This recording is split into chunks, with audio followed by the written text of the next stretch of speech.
Hello everyone, hope you're doing well. It's time for another Tech Talk, which we're streaming live on Friday this time. So I'm still trying to figure out when's the best time to actually do these things, in my opinion. And at least on the stream thing, I think doing it on Friday and then releasing it on Sunday is probably a better way to go.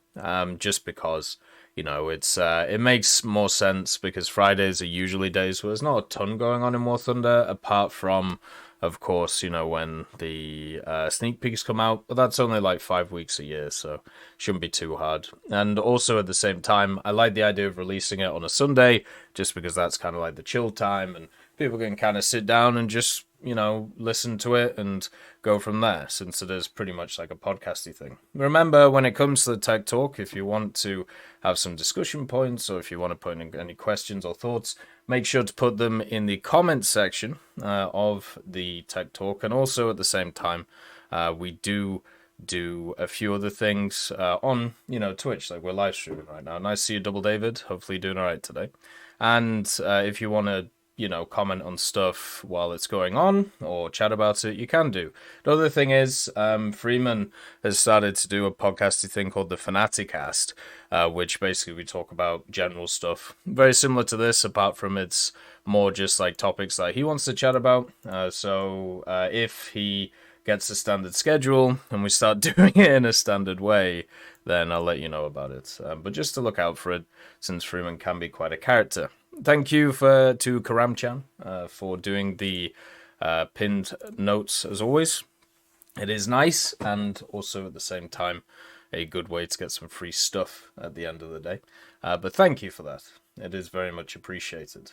Now, we're going to be playing the Emil Batan today, because I only need like 3 mods on it, so let's just get it done and finished. French Navy has been very up and down. The cruisers I don't really like, but the destroyers have been very fun, so that's been good. We have McSteven Hauser. Great name. Hey Tech, hope you're well. Yeah, doing good. Chest is a bit heavy right now, and the back stuff I was having last week has subsided, so there's a lot less swelling on my lower back. I definitely just tweaked it. Did way too heavy of a weight and just annihilated it. So it's getting better now. Like I pretty much feel no pain, which is pretty good. Been playing since 2014 and is nice to see how far the game has come looking back. Just asking, is there any period in War Thunder's history that you've enjoyed more than others? That's an interesting thing, actually. So my general opinion on War Thunder is it just gets better every year. There's more stuff. All the pre-existing stuff still exists. The only thing that really changes is kind of like the top tier of the game. When it comes to events and stuff like that, though, the period just before they brought in all of the mission score stuff. So, for example, there was a time where, the pages of history, they were starting to have a look at. Then there was obviously the other stuff, like the World War mode stuff started kicking off.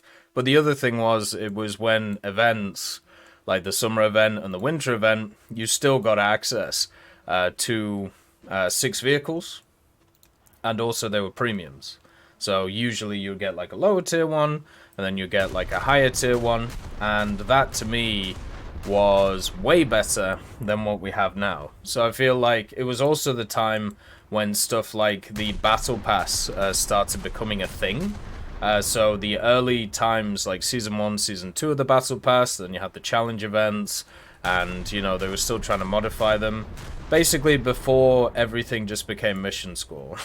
Because mission score is nice, and it's a great balancer, right? So mission score for events and for things is great because everybody can do it. But also, it did have its problems, such as one of the big things that came in is a metric ton of botting to be able to do all this stuff. And also, it put more emphasis on the market, which, for me, I'm not a huge fan of the market. And also, at the same time, what it did is it basically meant that you could use the same things over and over and over again to do every single event.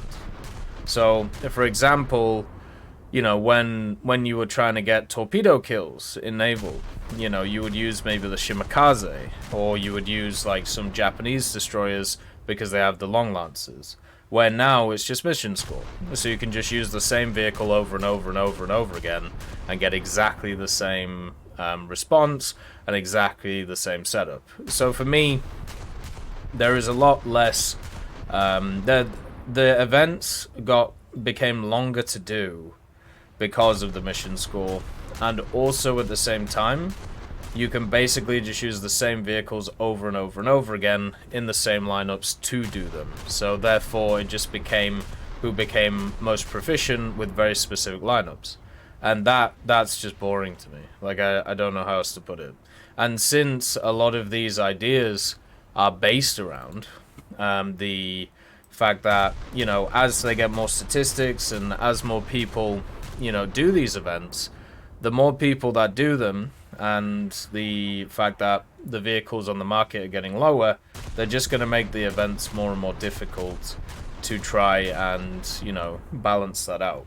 So that time, I don't know when it was, maybe 2017, 2018, something around there, where you still had, you know, the challenge events that were around. You had the startings of stuff like Page of History. You had World War Mode, which was still in, you know, okay shape. And then you, of course, had the start of the Battle Pass stuff. I think that was... I wouldn't like to call it the golden era of War Thunder, because, as I said, like, War Thunder's been going on for a very long time, and I feel like, at least personally, it's not, you know, it's not gonna go down. I think it's been in its golden era for about 5 years now, but I don't know. It just seems to keep increasing. Like, I don't know how else to put it. So maybe this isn't the golden era. Maybe this is just the start of it. Yeah. Also, Half-Life 1 is free for the weekend on Steam, so make sure to pick it up. Half-Life 1 is super fun. Played Black Mesa recently. Really enjoyable, that one. And also, I think somebody is doing a remaster of Half-Life 2, which should be really cool as well. Both fantastic games with easily some of the best level design ever seen in a game.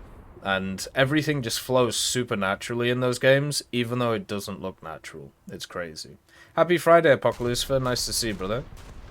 Hopefully you're doing good. So yeah, that period of time, probably. Then we have Type 10. Hey, TEC. I wish there was something alongside the Type 16 at Night 7. It's the only Night 7. The Type 74s never disappoint with the deadly Type 93 round. Night battles being added is nice, especially the way they added rewards for it. Esports F16AJ skin looks cool. Thank God I have it now. Yeah, they did the Cherry Blossom thing, right? It seems like Cherry Blossom stuff is, you know, you put that on anything and people love it, so... I don't know how else to put it. But yeah, the skin looks really nice. The way that they've done the esports stuff, you know, once again, it's another thing where they are continuously making it harder and harder to get these skins, by the way, to try and get more and more people to watch. It must be one of the only tournaments, one of the only esports tournaments that exists where the viewership actually goes down as the tournament gets to its grand finale, which is interesting to think about. Evening, Mick, nice to see you. But no, it's really nice to see them. I'm glad people are enjoying them. The skins are beautiful. You know, they're the part of it which really kind of shines out. And yeah, Japan has had a lot of issues in the past with lineups. It's one of the toughest ground nations to play because of it. It's a hell of a lot better than it was. I think that's safe to say, but it's still not in a perfect position. Now you have like a million Type 16s, a million Type 74s, you know, Type 89, 87, a bunch of them around there. But the way to fix it is something we've talked about previously, and it's subtech trees. So the subtech tree idea is the way to solve things like that, so hopefully they do that. And there is still some interesting vehicles they can add for Japan, which is, you know, nice to see every so often, but nothing that really fits in there. Like it was something that I talked about in the video today. It was talking about the idea of, you know, fake tanks basically coming to War Thunder. The videos this week, so they've been progressive. So what I mean like this is I did like the ones on Monday, Tuesday, and then they kind of gave me ideas to do stuff on Wednesday, Thursday, which gave me ideas to do stuff on Friday, and then so on Saturday and Sunday, which you'll see in the future. So it's all basically about just building on the last pillar and then kind of going from there, which has been pretty fun. But the problem with it is, of course, especially talking about some of the topics, such as like the fake vehicle stuff and things like that, it's always going to make people a little bit all over the place because it's a contentious topic, I think is the way to put it. So it's always going to have a bit of an odd look at in general. So for me, when I look at stuff like that, that would be the way to fix like the Japanese issue. Or what you're gonna get is you're just gonna get a bunch more variants of the same vehicles over and over again, and they're just gonna be like, hey, so here's Type 74, this squadron's Type 74, or here's the Type 16, this squadron's Type 16, and the only difference will be a camouflage. Because right now, if you have a look at the Type 16s, the only major difference is the rounds they have, and that's it. So, yeah, it's kind of nuts. Thank you for the subscription, Peter the Great. Thank you for continuing to support the channel. It's very much appreciated. Thank you very much. And happy Friday. Hopefully you're doing well, man. Hopefully life is good, and we definitely have finally got to the weekend. Well done, everybody. We made it. Good stuff. Then we have a Couch Gamer. So let's just make sure to stay away from these torpedoes. Hey, Tech. Hello. 30 minutes, you talked about proposed variants / versions of vehicles and their modifications. To me, it sounds like something that could be given to more vehicles to give them more viability, maybe a new life. Personally, I'd love to see the TTD get its proposed production 120 at 10.0. Right now, it's fine for me personally, since not everybody knows where to shoot you because few people take it out. The same goes for the Roycat MTT's 120 gun variant. Anyways, have a good day. You too. Have a good day too. Yeah, I think so. As long as they make them different vehicles and they don't make them... well, yeah, the M1128 Wolfpack and the Tech Tree M1128.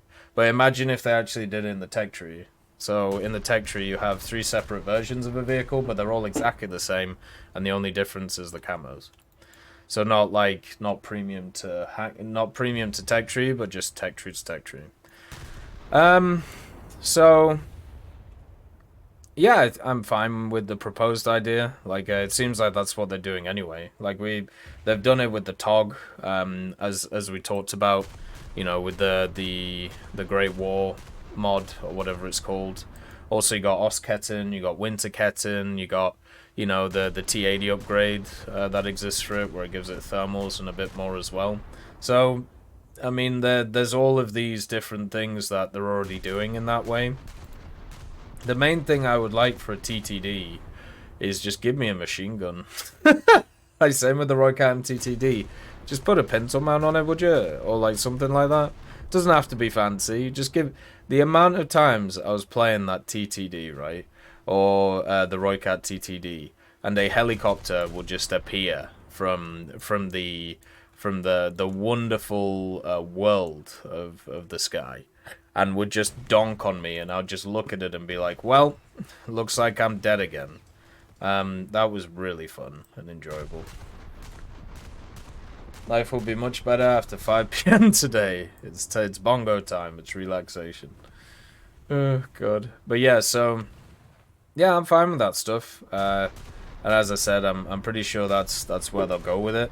Of course, they'll start off with the more simple stuff, and then they'll go nuts with it later on. But I think that's fine. You know, if you think about what may come or what may not come, like, everything is on the table, right? We've talked about that for years now. Nothing is off the table, and nothing will ever be off the table. Because the market model of this game is constant, rapid expansion. And in order to follow that idea, you need constant, rapid expansion. And that's exactly what, you know, the game is now. It always has been, but at this moment it's accelerating very, very quickly compared to what we've seen before, and the amount of stuff being added to it is just kind of nuts. So we're gonna get more of that stuff as it happens. Hey, Borotax, nice to see you. Happy Friday. Hopefully you're doing good. Hopefully life's alright. Then we have the Pen Man. Let's have a look at the Pen Man. There we go. Woo! Got a long one. Da-da-da. My first ever kill in the TTD was the K50. God damn. That's pretty fun. I just wanna deal with this guy first before we read this, because it's a long one. So we have from the Penman. Thanks for answering my questions, Tech. I'm glad your back is a bit better. I see your point to the balancing issues that will arise if all bombers could destroy a base. There are quite a few aircraft that are at the right BR for their payload and overtiered for their defenses and general flight performance. The ER-2s and the later US and UK heavy bombers are the ones that spring to mind. Even though it had probably been absolutely useless, a slight rejigging of how bombers are played could be a good improvement. Close targets for strike aircraft to hit with decent health, mid-range targets for medium bombers with slightly more health, and farther targets for heavy bombers for even more health. Also, giving bombers air spawns regardless of their ranks, and making these air spawns higher altitude to give the slower heavy bombers more time to reach the target before interception. Also, the mid-range and long-range bombing targets should be inaccessible to strike aircraft and fighters, and vice versa, as in higher tiers, they can sometimes be the bases first and leave nothing for the bombers. I would welcome some criticism on this and further ideas to improve gameplay for higher tier bombers that just don't get much of a chance. On a different note, what about a multiplayer option for squads, where in tanks, a player can be a gunner and another player can be a driver, similar for people, where one can be pilot and one or more defensive gunners if they have them, or co-pilot coming through the ride if not. I reckon this might be challenging and interesting to do, or give something that doesn't fancy playing but still wants to watch a different perspective. Alright, so the first point, which is the bomber thing. All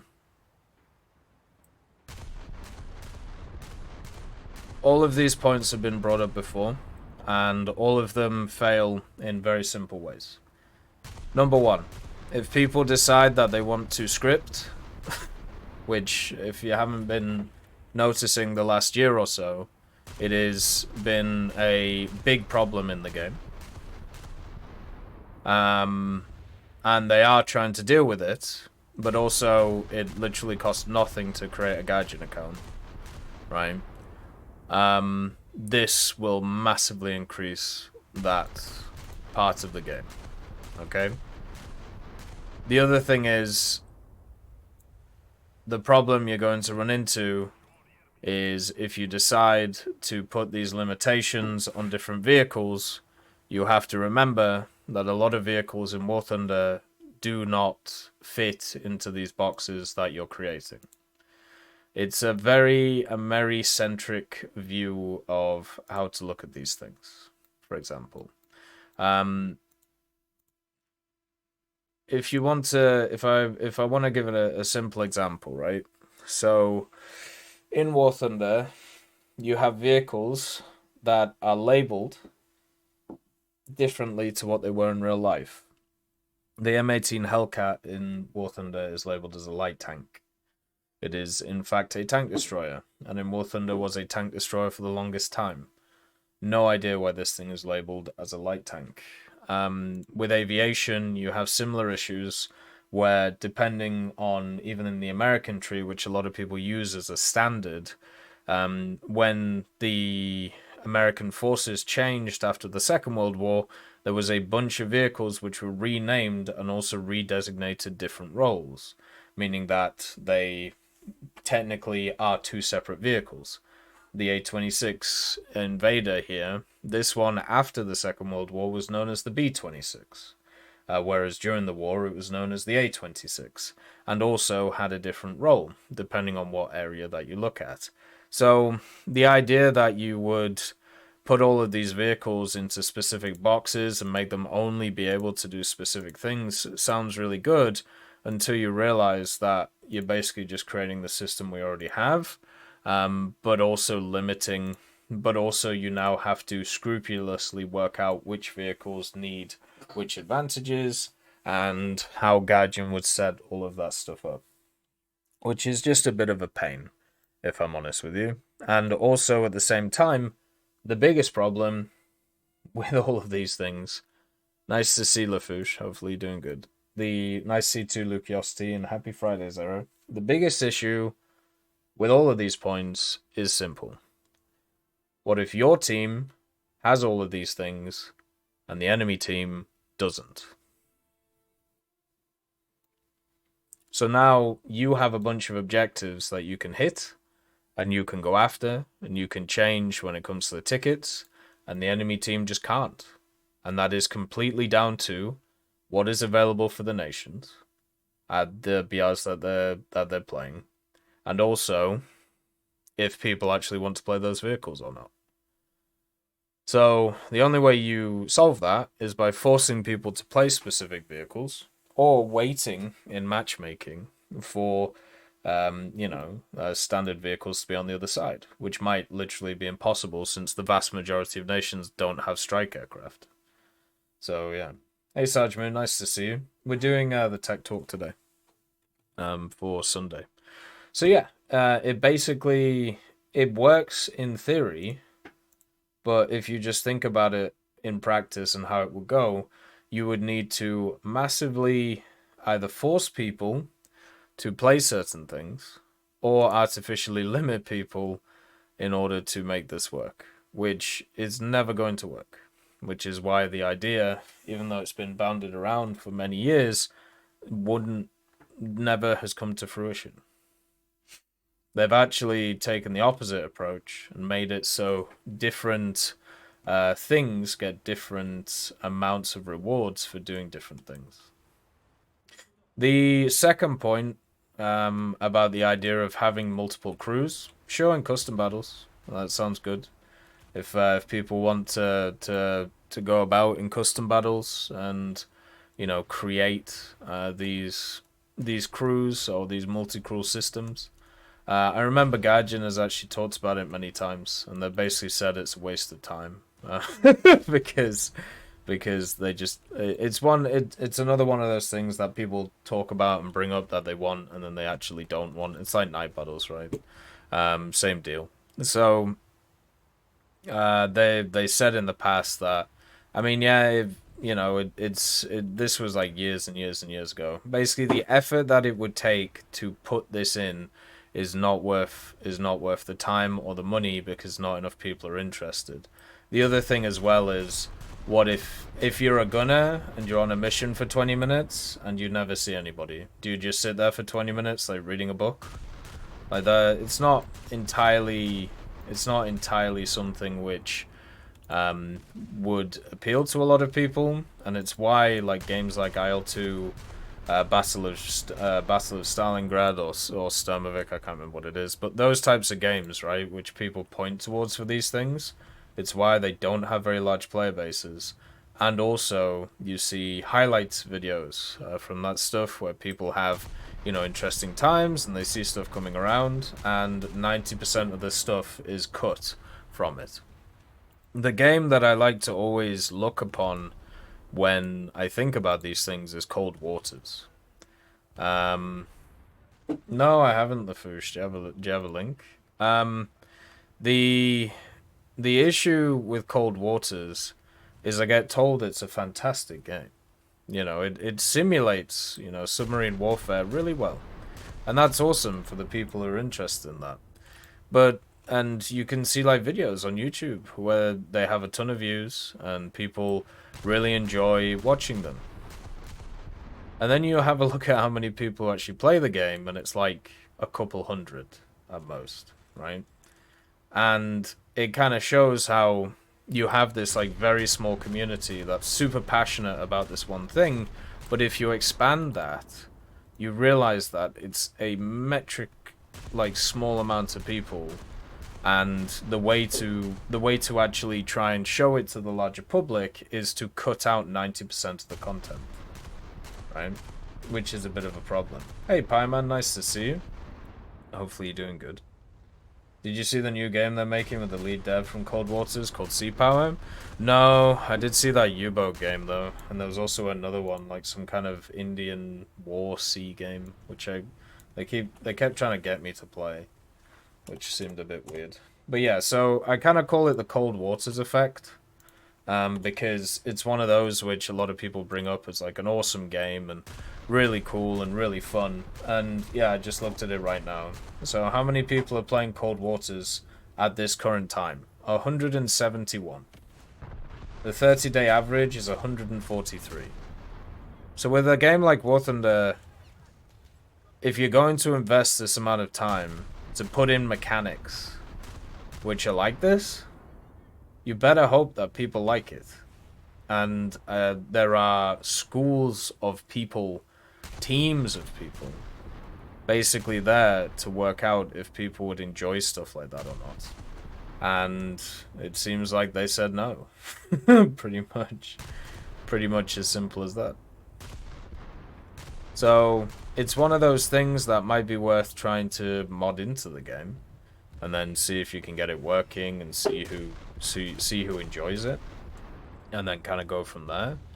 But there's no way that Gaijin would develop something like that on the larger scale, because it just doesn't have that appeal. It's always interesting looking at those games though, like especially when, you know, you have a look at like Simulator and stuff in War Thunder, and you actually work out how big these communities are, and they're absolutely tiny at the end of the day. Absolutely tiny.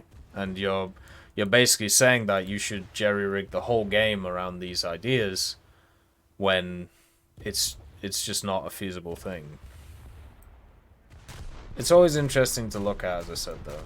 Like I do find it quite fun to do, because it's a good test in like working out size of things, and we've talked about it previously that even like the public side of War Thunder, you know, like going back to like, the night battles thing that Type 10 brought up earlier on. If you are super into like the changelogs and what's going on in the game and what's happening around the place, you are in fact in the minority of War Thunder players. So the vast majority of people don't even probably know that night battles exist right now again. They probably didn't realize that they were removed because they don't play those VRs. So yeah, it's kind of a mess, you know. Sim games are always like that. It's the price for trying to max fidelity over fun. Yeah, exactly. Like I remember an interview that I watched between the what did he class himself as? He was the part-time CEO of the guys who made DCS. And somebody asked him about like balance between the different vehicles, because there was something that the American vehicles had that the Russian vehicles had. And he basically said, well, this is supposed to be a simulator, this is not a game, this is not designed for fun, this is designed to be a simulator. So if you are looking for balance and if you're looking for fun, you are in the wrong place. and I was like, oh, all right then, well, maybe we should stop. Like if the CEO of the company, or the part-time CEO of the company, who also was a psychologist by the way in the UK, if he's saying that, then I can just push all of this over here, because you know, when it comes to War Thunder, like they're looking to have the elements of realism and historical accuracy, but also for people to have fun, you know. Like God. Yeah, I mean one of the craziest things I ever heard, Peter the Great, and this was something that was for some reason like parroted by a bunch of YouTubers. I don't know where the idea came from, but people were saying that the vast majority of the War Thunder player base is at top tier. Like is at the top tier of the game, that's where they play. Which is, it can't be true, because like no that would have to mean that the amount of people who are coming into the game is tiny, if not non-existent, right? Because the amount of time it gets you to the highest echelon, and also, or they're just buying premiums to get to the top. But everything we actually know about War Thunder And the public statements they've made, all of this stuff is just a lie. And I don't know where it's come from, but it's just wrong. Like, for example, maybe in those types of communities it is, because, you know, a lot of them have played the game for many years. But one of the interesting things to me is on VK, you know,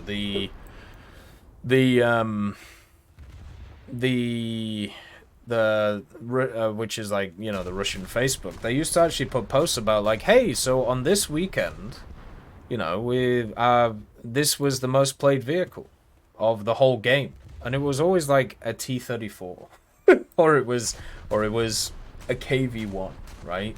It was never like the Abrams or the T-80. It's just the fact that there's just so many people all over the place. And with the amount of players who are either coming back or returning or, you know, playing the game in general, there's no way that top tier is the most populated area. It would be interesting to see though. That'll be some cool stats, but they'll never release them.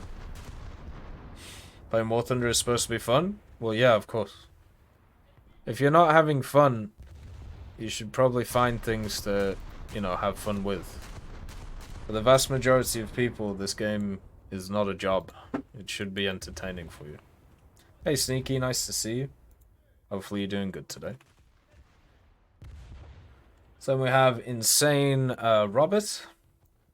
Hey, Tech. Hi. Regarding the 30 timestamp topic on the TOG 2, I would have gone instead with the tested 17-pounder gun instead of the 94mm gun given by Gaijin, since it would make the tank more viable heavy at 4.7. It's large, has obvious weak spots for mobility, and does not make it worthy for a 5.3 tank. I would also do the same with the Black Prince, reduce the vehicle to 5.357, and perhaps remove its APDS for balancing reasons. It would give its armor better chances for protection, and the APC-BC round is strong enough to pen most enemies for up to 6.367. There's a book that I want to buy on the TOG. I need to buy it at some point. Yeah, we're doing it today, Sneaky. Basically because I'm just trying to work out what's the best time to do it. So we're going to do it today. You go back to play middle ranks more than I play top 2 these days. It's relaxing. For me, it's just because I've added so much stuff to the mid ranks that I've been that I've been playing it. But so thinking about the TOG 2, there's a book that I need to buy on it. I was told to buy it a long time ago, and I just never did. Because, to be honest, I just wasn't interested in the vehicle. And I'm not hugely interested in it. Like, it's really cool to see and everything, and it should have been in War Thunder a long time ago, right? It's one of those. But if you actually just think about the vehicle itself, it has like a cult following because it was such a stupid idea. You know what I mean? Hey, Koan-chan, nice to see you. Hopefully you're doing good. But yeah, it's like, look how ridiculous these people are. They were stuck in time. They were stuck in 1917. They designed this thing, what, 25 years later? Imagine if somebody came around today, right, and was like, hey, so like in 1995, I think the Charger 2 was built. Imagine if somebody came around and went, hey, can you let me build this design? Yeah, it's based on 1995 ideas. Oh, so just a quarter of a century ago. Oh yeah, sounds good, grand. It's just crazy when you think about it, you know? And there were so many other designs that were just not built or didn't see service or anything, and money was just funneled into this thing, and everybody just goes, oh yeah, well, because it's a big vehicle, it looks cool. Ha ha ha. It's ridiculous. Isn't it really cool? Well, no, not really. It just, if anything, it annoys me. But that's just who I am, right? Like, when it comes to these things. I don't like to see wastage of resources. I don't like to see designs, like, have to disappear because some bunch of people who were probably part of the aristocracy or part of, you know, old ideas and had to, you know, were convinced a bunch of people to give them money to make things which should have just never been made in the first place. You know what I mean? Like, it's just the classic case of, it's the classic case of knowing the right people and being able to secure stuff that you shouldn't be able to do at all. But it is how it is. So yeah, the vehicle itself, though, the TOG, is one of those which, if they decide to put in the other variants of it, then it could come into the game, and then it could be available for everybody. That's one thing I always talk about when it comes to these event vehicles. So this TOG could have been the one with the 17-pounder, but if they'd done that, then that would mean the other one, which is the 94, would it have come to the tech tree? Probably not, because it would have been a better version, right? But now they can put in a version with the 17-pounder, maybe even with the different turret, depending on what they feel like, and then they can stick it in the tech tree. So everybody wins, because the standard player gets access to technically what will be the better version, because it has better armor, and also it still has a good gun, and they don't have to have much higher BR, where it won't get crushed by vehicles, but it'll have a lot harder times. What about the Russian guy that got gulagged for building all the recoilless guns? Well, yeah, he might be the only person in history who should have got gulagged, basically. That was awful what he did.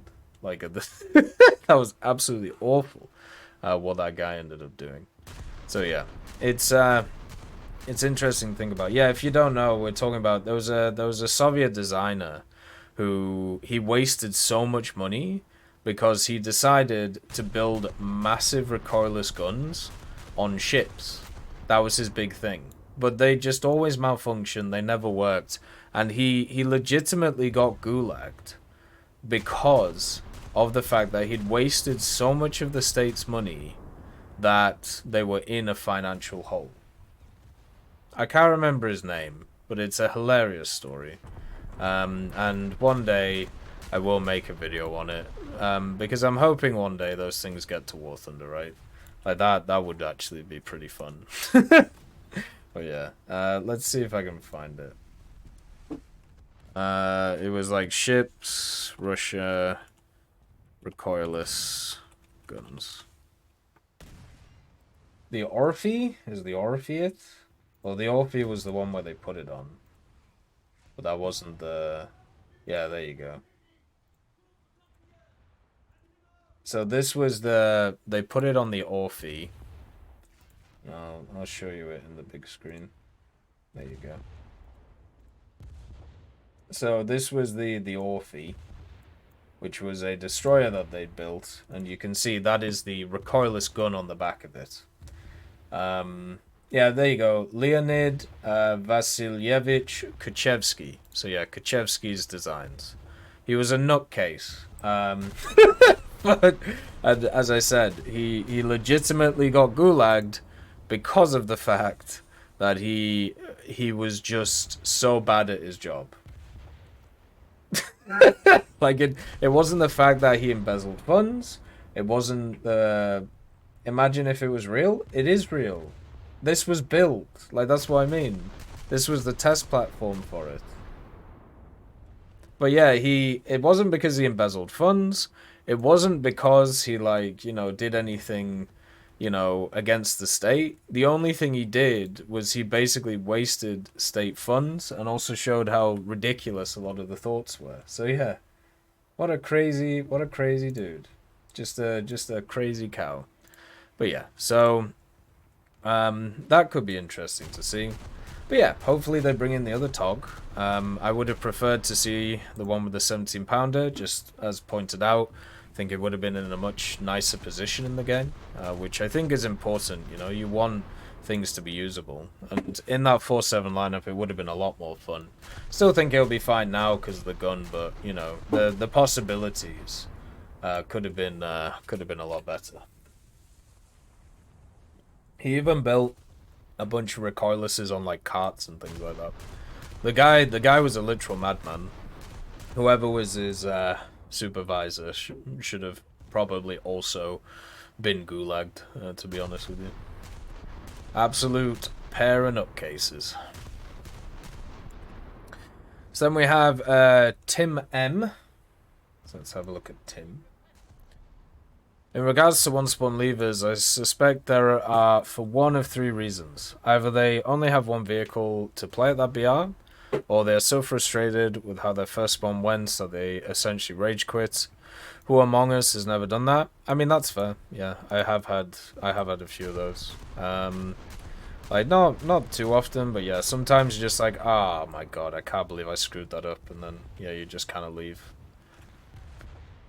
Or their team is losing so badly that they conclude there is no point in spawning again, as they'll just get killed leaving the spawn, or be swarmed and unable to impact the outcome of the battle. The last is something I've done many times, because who wants to add to their repair bill just for the frustration of instantly getting killed again and losing the match anyway? I don't think any kind of reward scheme is going to impact any of those rationales. No, I agree. The only way that you would actually do that is if you removed respawning, which is not going to be something that happens. But yeah, the last point I think is the major one. Whenever I talk to people about this stuff, that's always the one they bring up. And the other one that is brought up is they're just trying to grind one specific vehicle. So, for example, you know, they only play... They want to spade out one vehicle, so they just play that one and then nothing else, right? So, it isn't necessarily even just like playing a premium, but sometimes this can be expanded to premium stuff because, you know, they play the premium to be able to grind through the tech tree. But a lot of them is just like, nah, I'm just playing this vehicle to play it, and I want to get it done, and I want to get it finished, and I can't do that if I'm playing a bunch of other ones, even if they have them at that BR, right? So yeah, it really isn't... The spawning in thing really got to be an annoying topic to talk about, because there was a lot of people who... Oh no. Those okay, I think I might be dead here. There was a lot of people who straight up just decided they just decided that the problem was because of like a certain subset of people who were, you know, who were newer players, and oh, new players bad, and you know, screw the new players basically. But most of the time when it comes to these things, it isn't that, because the newer players, the vast majority of them are not at the top tier of the game. So, and that's where this issue happens the most. It's nice to see that finally... I wouldn't say they fixed the economy stuff, because there's not really a way of properly fixing it, but it's way better than it was. Ooh. And since it's way better than it was, it can't be used as an excuse by people who are actually discussing these things, which is, you know, what was needed for a long time. I'm just glad we can have more honest discussions about this now, and actually come up with actual reasons instead of repair cost, you know? Yeah, exactly, Teddy. It's always like, well, screw new players for buying top tier premiums when most of the top tier premiums bought are not by new players. They're usually by people who are starting new tech trees, or they're from people who know about the sales, or, you know, pre-existing players. The vast majority of people who are new to a video game don't just turn up and just drop like $80 just because they think it's right to do, you know. Oh, God. So we have SK Gunslinger. In regards to the implementation of submarines, will all naval maps be converted to sub-capable, or do you think the subs will only be enabled on certain maps? Tell you what, that's a really good question, isn't it? That's a really good question, because most of the maps that we have, including like this one, just subs won't really work on. A lot of the smaller ones, like, subs just won't work on either. They'll have to like play in very specific areas and nowhere else. So, yeah. I don't know. I don't think they'll limit their matchmaking to certain maps. Technically, they have the ability to do that, though. For example, there are some only coastal maps. Sunken City is one of them, of course.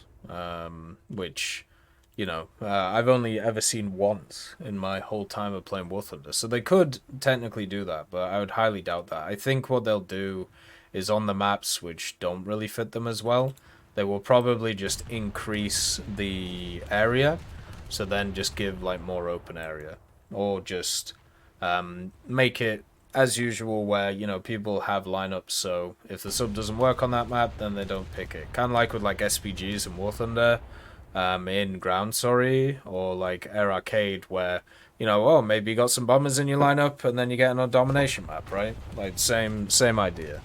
So maybe they won't jerry-rig it, or maybe they'll add them and then work out where people are playing them and then build maps which suit that type of playstyle, which is what we've seen more with these types of things. Number 2, do you think that subs will be spawn point based like aircraft or exist on their own? I think they'll exist on their own. They might put a limiter on how many can be spawned on one day. But yeah, I don't think... I don't think that it will impact that type of thing. It'll come out on Sunday, Kuan, around noon. Noon PST is when I'll probably do it. So I think if I had a look at the Type 7 stuff, so the place it was put in the tech tree, and also if you have a look at how they're doing it in War Thunder Mobile, I don't think it'll be like spawn point stuff. Because the only time submarines are going to have a proper impact in the game is if they're spawned at the start, right? If you spawn them halfway through, then people have already got to cap zones. People have already done all of these things, so I don't understand how any of that would work. I think in general that's something which wouldn't be grand.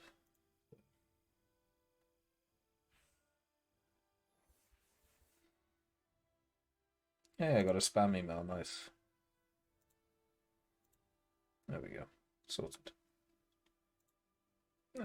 What did you say, Sneaky? In my opinion, you should have to reach a certain level before you can buy a rank 6 or 7 premium. So for me, the way that I would want to do these things is pretty simple. Oh, there's the combatant. There you go. The way that I would do the premium stuff is I would make it so you can only purchase a premium vehicle if you have at least one rank vehicle below it. Right, Emil Batan done. Well done, Emil. Good stuff. On to the Colbert. So, for example, what I would do is if you wanted to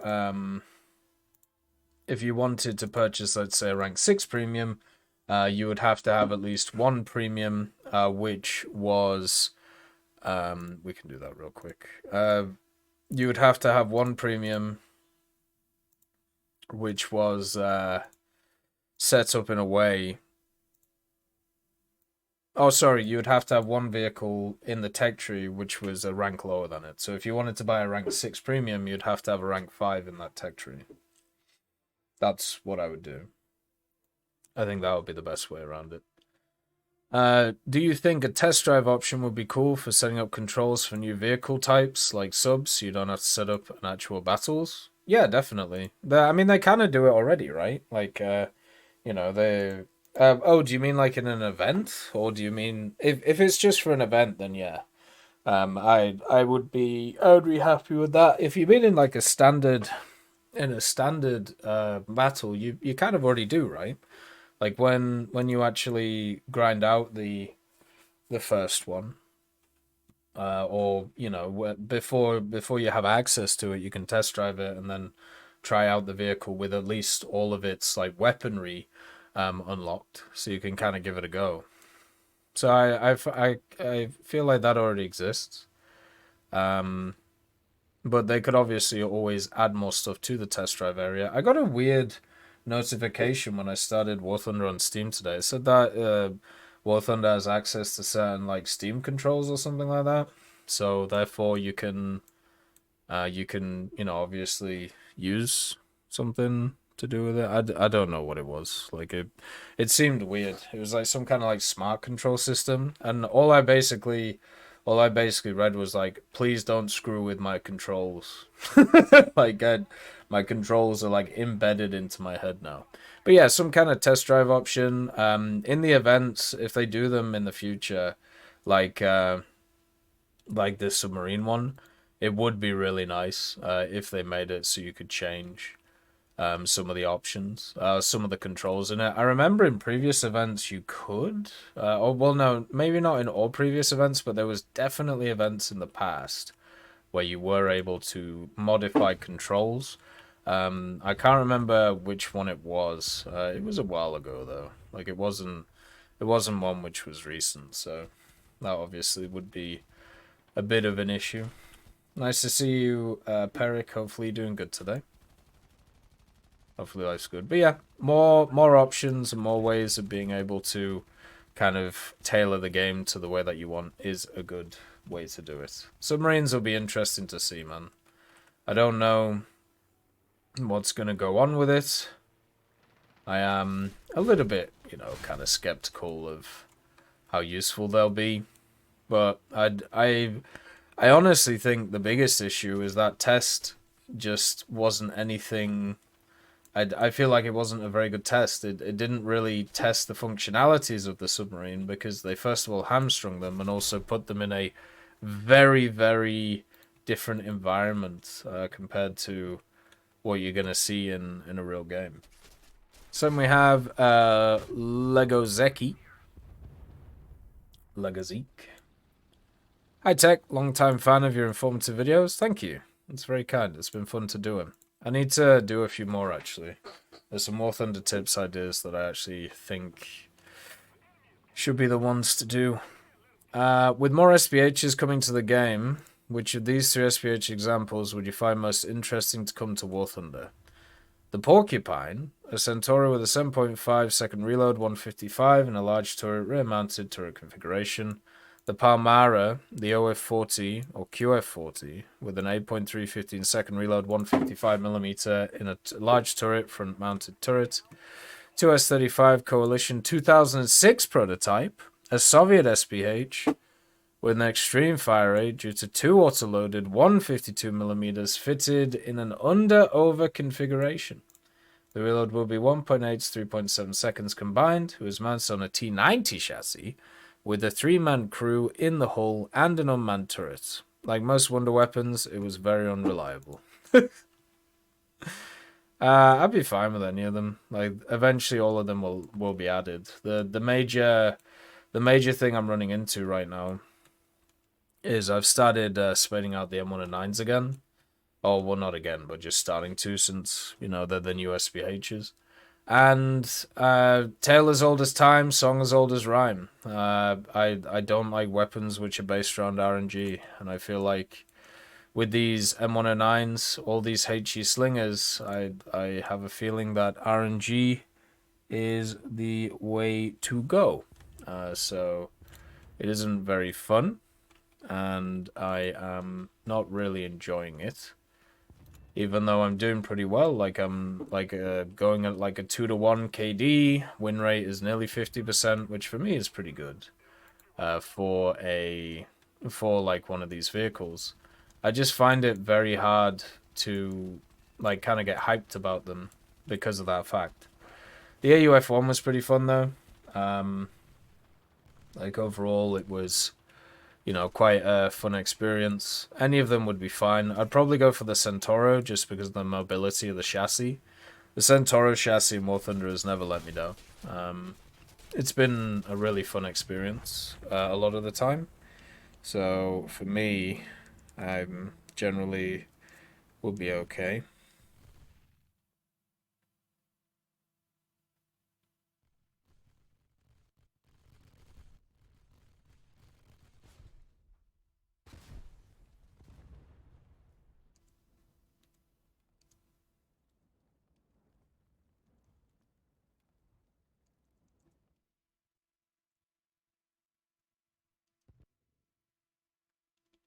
Right, there we go. Sorry.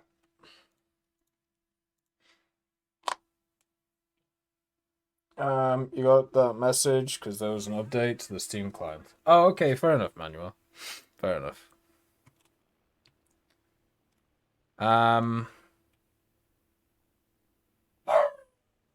Oh, hello. Good morning, AJ. But yeah, I'd probably go for the Centauro. I'd be fine with any of them, and I'm sure all of them will come. I don't. Wonder weapons always worry me. I did a video today on the whole on the fake vehicle thing, and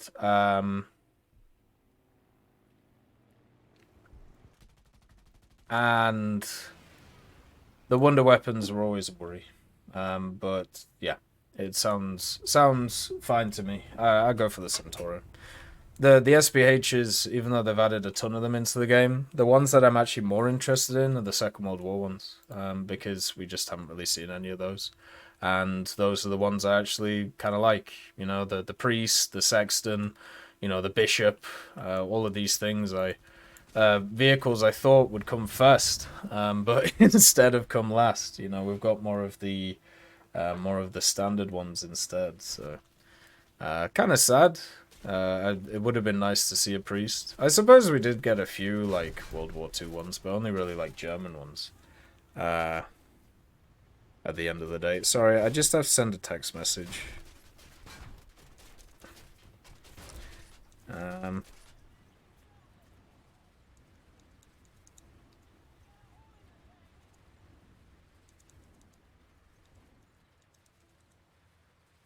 Mm-hmm.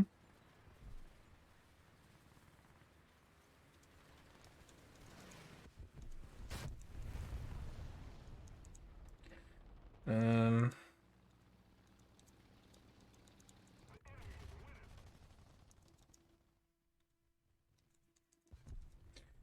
It's just a Christmas thing, so I just have to make sure it's sorted out. Hey, Crazy, it'd be nice to see you. Um.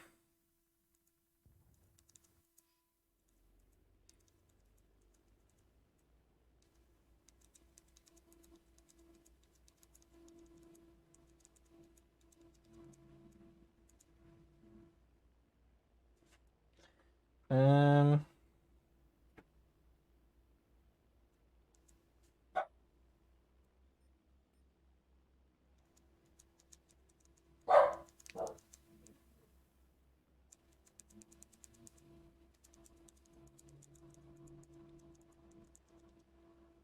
Right, there we go. Sorry, it's just, you know, Christmas presents. It's that time of year, you know?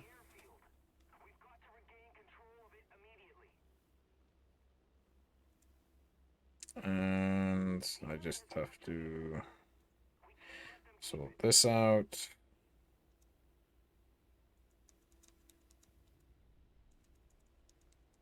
There we go. Sorted. I thought it was a scam text, but it turns out it isn't. So, yeah. Sorry, had to do a bunch of personal life stuff. But it should be good now. But yeah, World War II SPHs are more kind of what I'm interested in. Can we get a toque with your logo on it for Christmas? I mean, probably. I've been looking into that Etsy stuff, man. Wow, that is a crazy world, may I just say. Etsy is nuts. It also is a place that's just straight up been taken over by brands as well, which just makes me really sad. Because it's another, it's like OnlyFans, right? And that sounds weird, but let me explain, alright? Like only the idea of like OnlyFans was like, oh, it's a creator control platform, and you know you get to do your own thing and all of this stuff. But whenever that actually happens, just like YouTube or um, um, if you have like any of those like things going on, it always devolves into people managing clients afterwards. So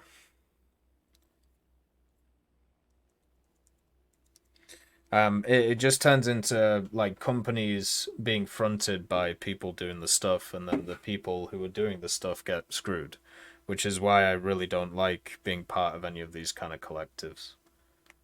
So yeah, it isn't very fun.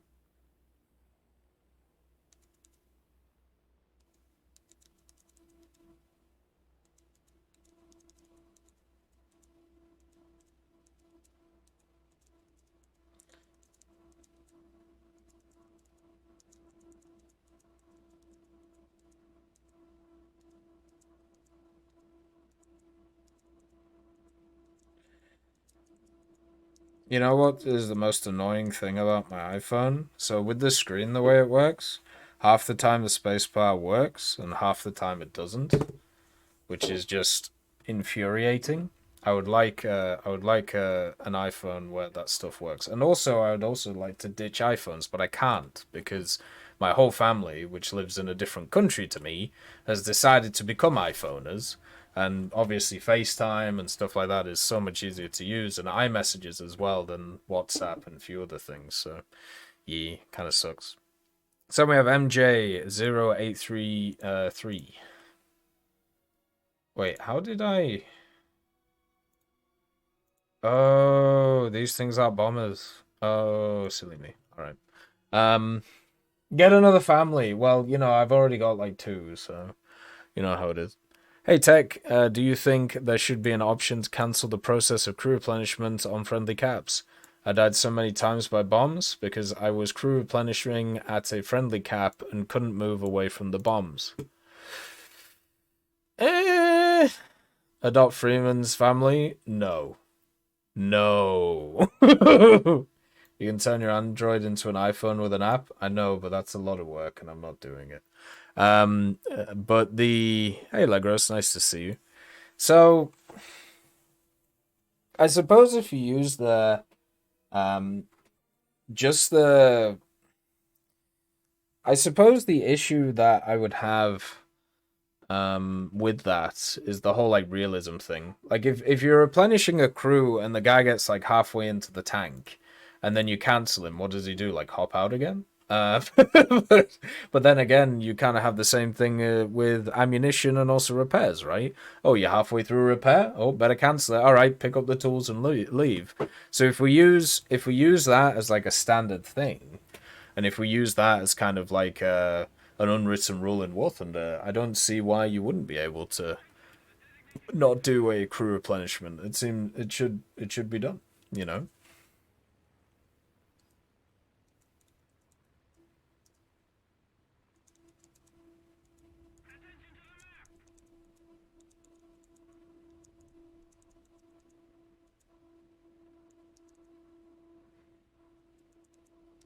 Um,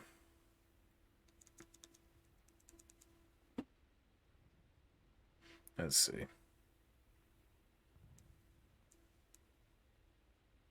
Actually, I don't need to put that. So just sorting out some plans. Um, so if we take into account what is done in the area of what's done in the area of ammo and also parts, there's no reason why the crew replenishment um couldn't exactly work like the ammunition stuff or even the parts stuff. So why not? I think is probably my answer.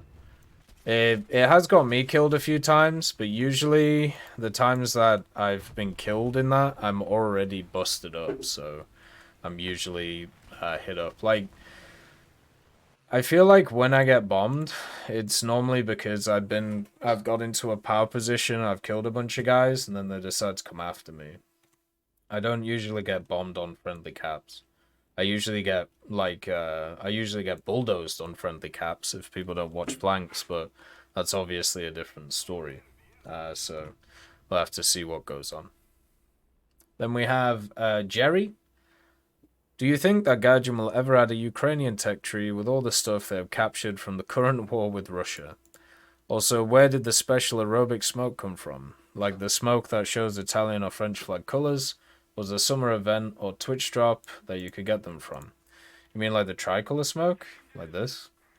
The tricolor smoke, I think, first came along in the Thunder League with the dog tags. So back in the day, I can't remember what year it was, 2016, 2017, something like that. Um, the issue, the issue with it was that you had to get like above a certain amount of money raised in order for the people who put in the money to get the tricolor smoke. So it was kind of I did a video on it a long time ago. I should probably I should probably do a video on it again because it honestly, the system that they had was a really cool system, and they could easily use it for a charity thing instead of the esports thing. And I think it would actually be more useful if they used it for a charity thing. So what they did was you basically just had a system where you bought a dog tag. Now the dog tag was either $20 or $5 at times, and if you bought it, it gave you access to a bunch of challenges. And if you completed those challenges, you got special skins on certain aircraft. So the idea was it would give you, something for doing it. And then also, if the community as a whole raised enough money in certain tiers, then certain things would be added to the game. One of the things was the tricolor smoke. So the people who were given the tricolor smoke were the people who put in money for the dog tags for the thing. There was also certain things like if you correctly predicted who would win the Thunder League, you got like the RBT5. The T5 also is something that came from that area, and also the P51A was there, and also another vehicle which I can't remember, which you got for sorting out all the challenges. So it was a really cool system, but the issue was, and why it probably didn't raise more, is because it was attached to the esports stuff, and most people didn't care about the esports stuff. But I feel like nowadays you could run exactly the same system, even with the esports stuff, and people would probably care more because they would want the camos, or you could run it as like a charity thing if you wanted to. So that's where that tricolor smoke came from. They did do a Twitch drop with it once, I think, and they were also going to do it again with a Twitch drop, and then they just removed it, which was quite funny, if I'm honest with you. I think these things should be available to everybody, just as a point. What was interesting also is there was a dev server at some point where there was a bunch of other camos which were available for people. Hey, Gifted Greed, nice to see you. There was a bunch of other camos which were available for people too. Not camos, sorry, but the smoke trails. There was like a grass cutter one and a few others. I did a video on it way back in the day. Way back in the day. So that may have been like a few years ago. None of those came out. We did get like that wintry one, but people started using the wintry one to block people's sight, which obviously wasn't great for most people. When it comes to Ukraine stuff, I mean, I know people really like to. It's very sad for me when it comes to Ukraine stuff because I know a lot of people who have been very affected by it, and it's just sad that everybody over here seems to have just completely forgotten about the fact that it's existing now, because now you got the Israeli stuff that's kicked off. And as we know, for some reason, when it comes to media and when it comes to people's minds, you can only focus on one thing at once, such as all of the African, civil wars, which have been going on for a long time nowadays, are still going on, by the way, but they just never get talked about. So it just sucks that that's the case. And it's not a very hard subject to answer. It's actually quite a simple one. Like, people shouldn't invade independent countries' land, pretty much that. But the major issue with it is, from a War Thunder point of view, there's no way they're going to touch that.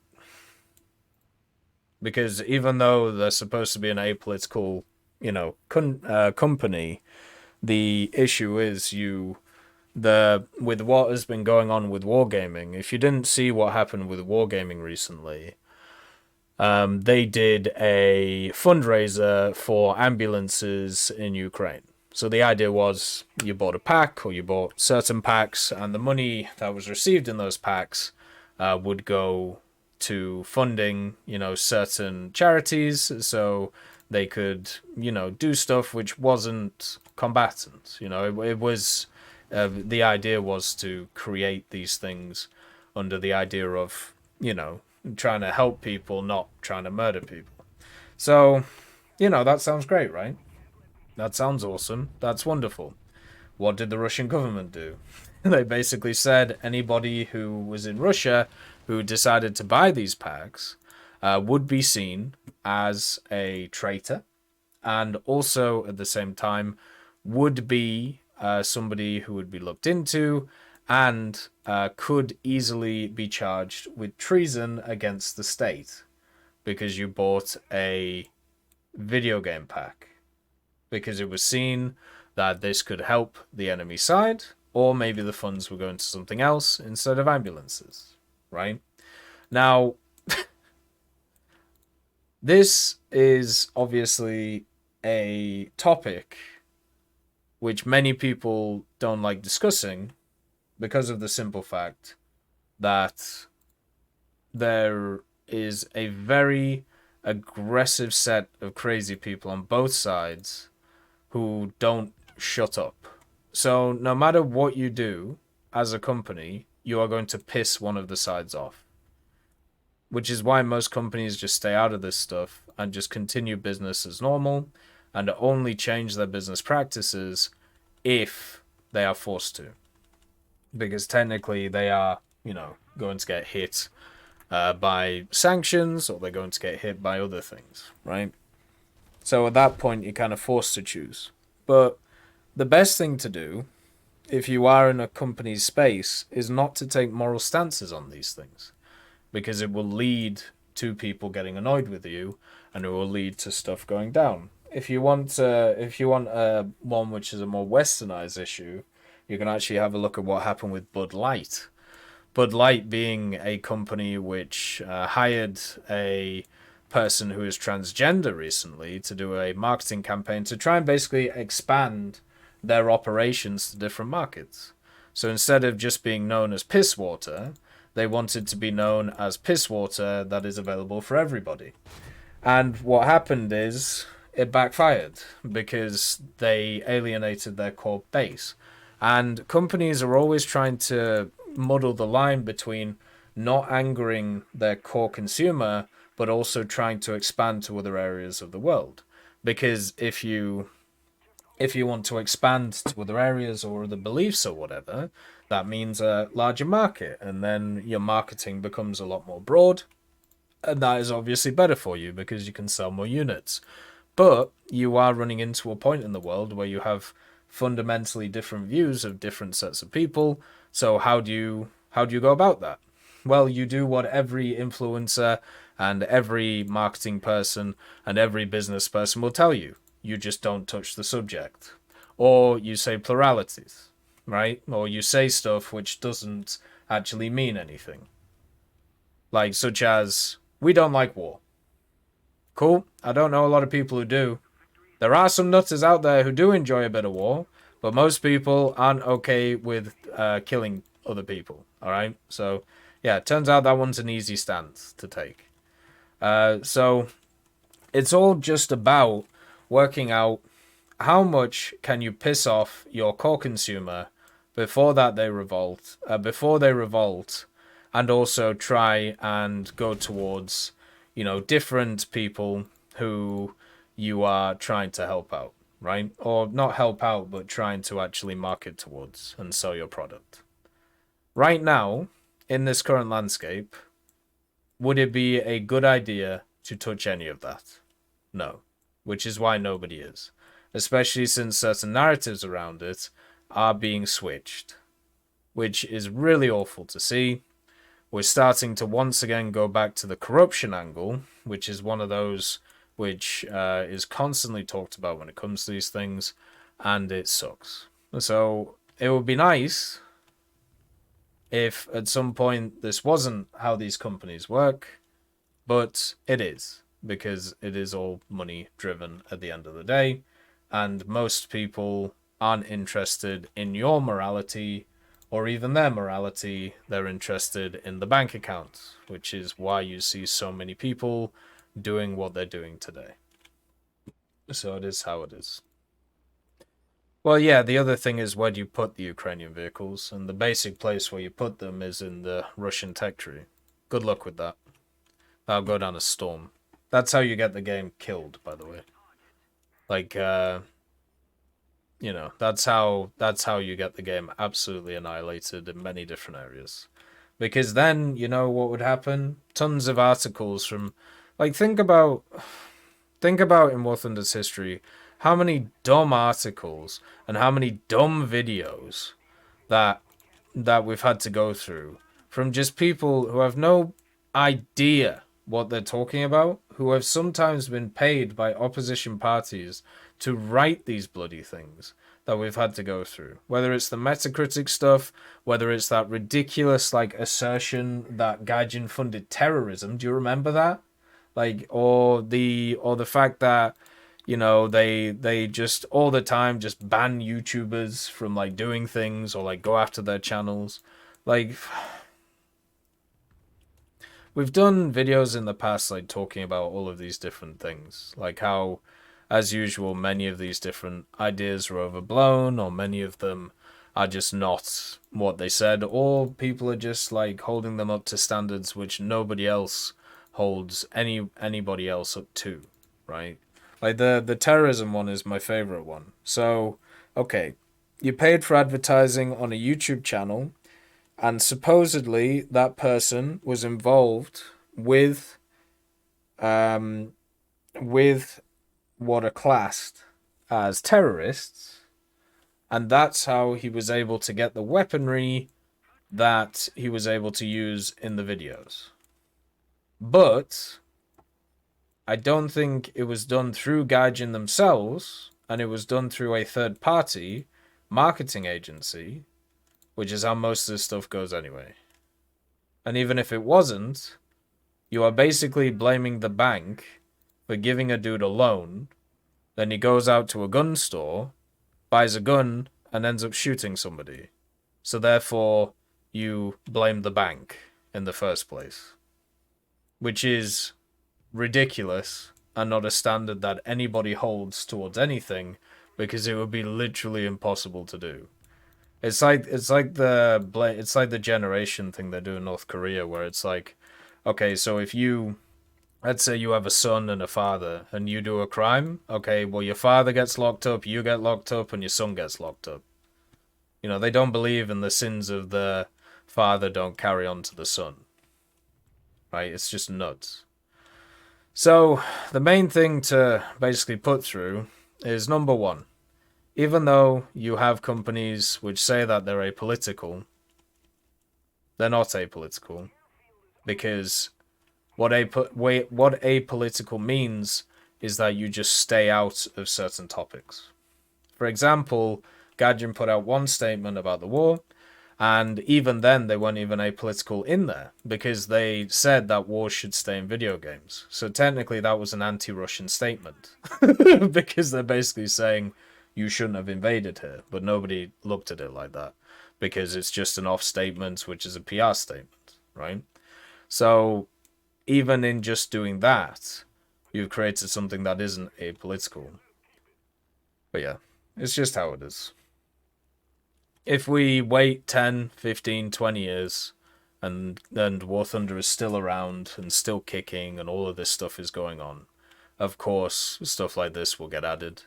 I think it's more likely that there will be these types of vehicles in the game, but they'll probably just come in as camos or, you know, user stuff. And it sucks that politics gets involved in everything.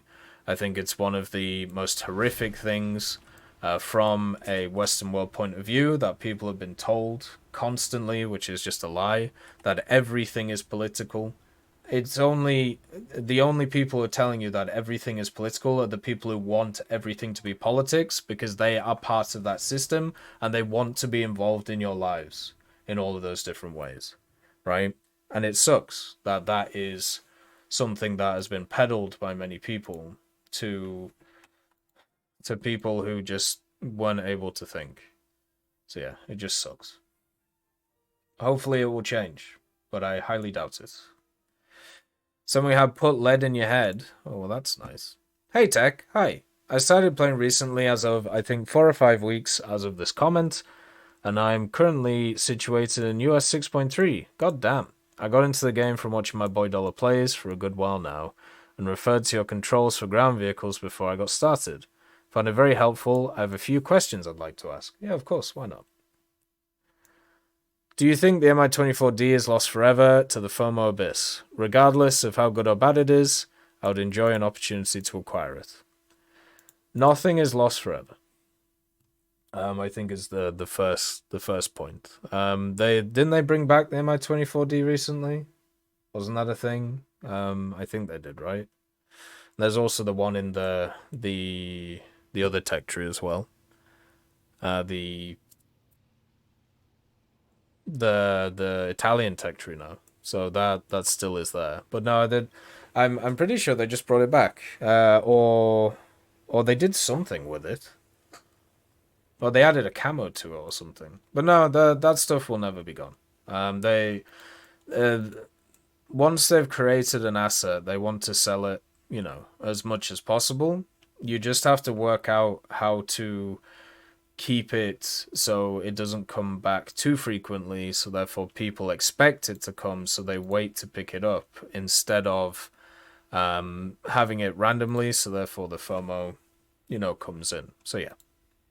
I'm pretty sure if it is taken out, it'll be back available. The only ones no, that's even a lie there. I was going to say the only ones they haven't brought back are like the starter premiums that they did. But they did bring them back. So, yeah. It will definitely be brought back. If it's the one I'm thinking of. I'm pretty sure the Mi-24D is available though in the tech tree. Or at least one of them is. As I said, helicopters are not really my strong suit. I hear this claim about how the majority of players play arcade battles more than realistic, even in this tech talk. Is there a statistic that was released by Gaijin, or someone/group did some digging that supports that claim? I kind of prefer Ground RB because there are no names above vehicles, which, if you try to be sneaky, beaky as I tried to do, it can give you away. Can you talk about this? Sure. So there isn't any statistics which are on that, because there can't be. Gaijin isn't as open as a lot of other companies when it comes to their statistics on who plays what and where they play it, because they feel like that if people got access to that information, then they would abuse it. And they are completely correct, because we've literally seen it in the past, where even people using completely deranged systems like Thunderskill use that to try and make it look like that certain vehicles were being played more than others, and also had insane win rates because of it. So if they actually put out all of the official statistics, they put out everything, all decisions that they made would be heavily scrutinized, and also at the same time, people would massively abuse it.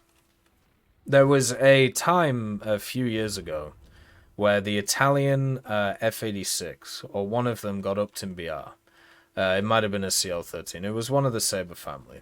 It was a worse vehicle than the F-40, which was at 8.3, I believe, at the time. And this vehicle was at 8.3 as well. I can't remember exactly which one it was. One of you guys will remember it. It was the Italian Sabre. And then it was going to go up in BR. So it was going to go up to 8.7, right?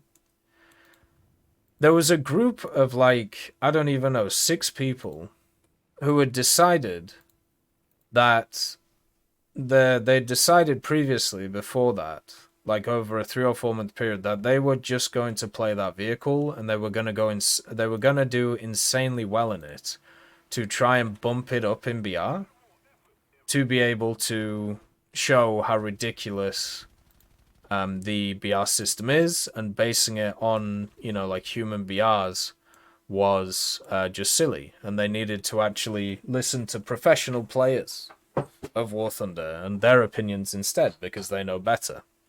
So the BR changes came out, and the first stage of the BR changes came out, and this was in it. They were actually going to put the Sabre up to 8.7.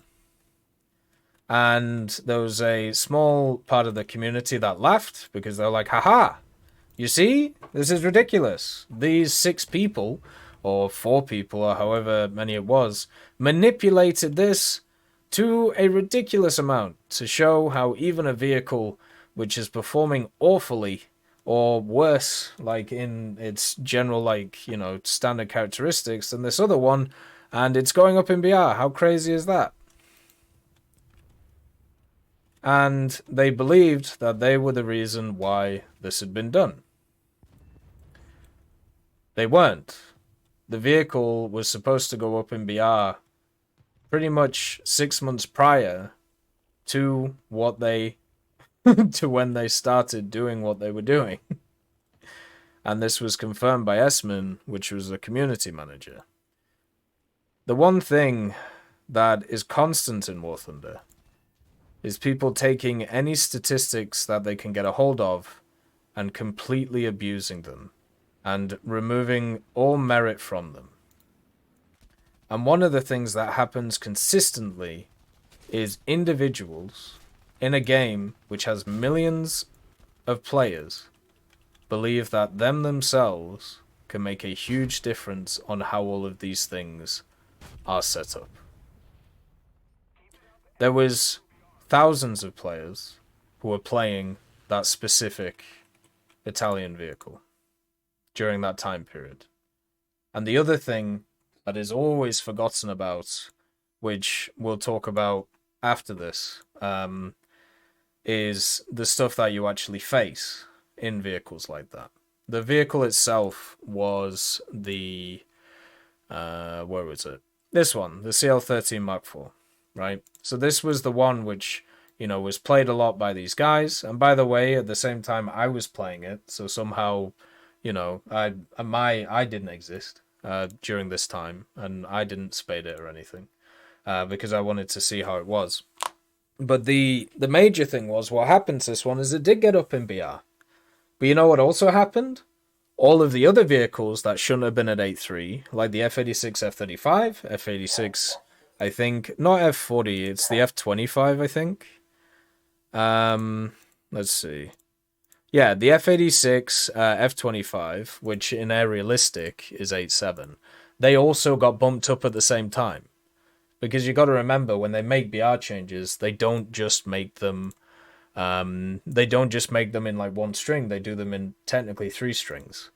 So there was the thing that came through, which was the belief that these guys had massively changed the statistics on these things, because there was 4 of them, and, you know, hardly anybody played it, so therefore, you know, they had a massive impact. They didn't. And then secondly, what they didn't even come true. They didn't get it higher BR than all of the other vehicles that were around that BR, because all of them ended up going up anyway at exactly the same time as it. So that kind of shows you sometimes there is a problem that some people have when it comes to statistical analysis, and also believing, whether it's ego or whether it's whatever, that they are a large cog in the system, when there's 160,000 people online right now, and even 250,000 before. The other thing to also note is there was another vehicle where this happened to, and kind of shows sometimes how people don't look at the correct statistics a lot of the time. The M48A2C, this vehicle that's right here. So this vehicle was at 7.0, which was lower than its American counterpart. And also, at the same time, it was going to go down to 6.7. That's how much of a bad place this vehicle was in. It was going to go down to 6.7. And the major narrative that went round at the time for when it was going down to 6.7 was that German players were just bad. And that's why the vehicle was massively underperforming. It was getting absolutely hammered compared to everything else at the BR bracket. Now, me, being me, I had a look at it and thought, well, what could be causing this? Because I never liked just going down the thing of, okay, everybody who plays this nation, you know, is part of, you know, I don't know, the 70 IQ brigade or something. So what I've realized is that people who play around this BR, the most popular enemies of Germany, America, Britain, stuff like China, they all had insanely powerful lineups. Right? They had insanely powerful ones. M47s, M48s. They had, of course, the M63. Stuff like, you know, all of these, like, vehicles here. Britain at the time, they had stuff like the Carnarvon and the Centurion Mark III at 6.7 and 7.0. Same like with this one too, right? So, and the Conqueror was even at 7.3. The Carnarvon was at 6.7. The Vickers Mark 1, I believe, was lower as well. I think this one was 7.3, 7.7. So all of these vehicles were just hammering the M48.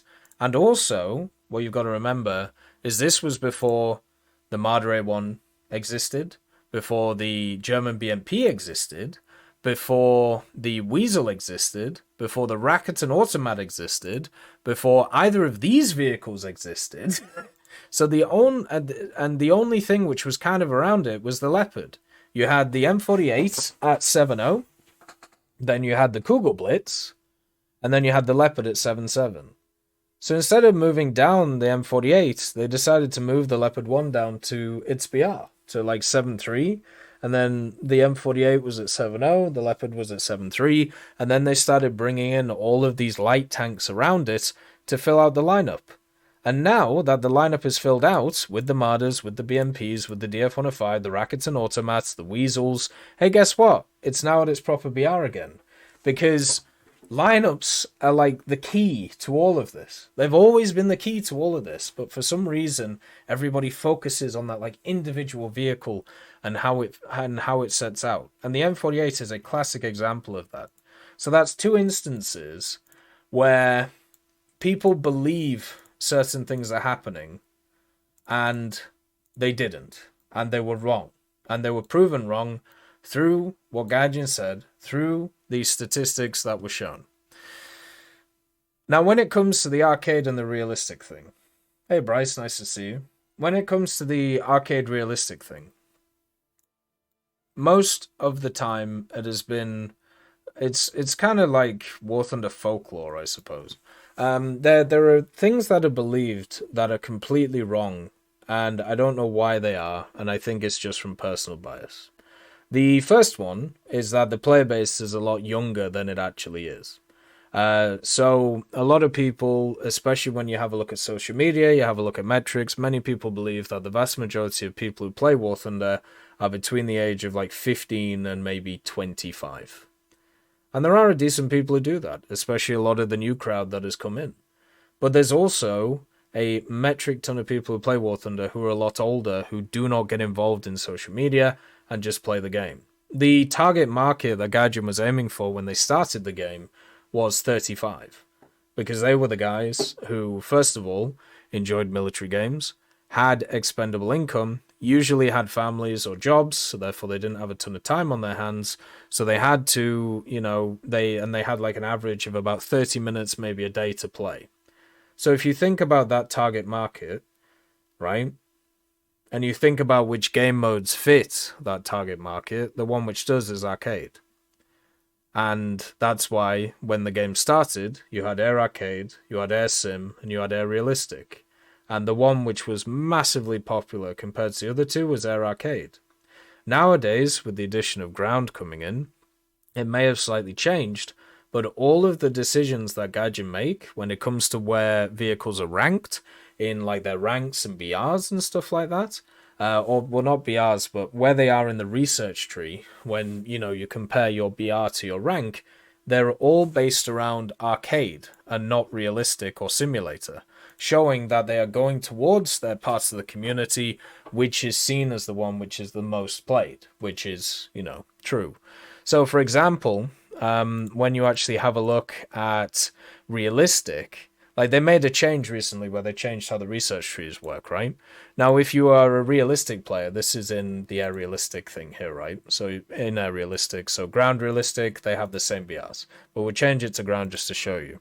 They made a change for the M4A2 where they moved it to rank 2 because they said the maximum BR of the maximum BR of rank 2 was what was it? It was like 3.7, and the minimum BR of rank 3 is 4.7, which is completely ridiculous as a standard, but that was the standard that they set.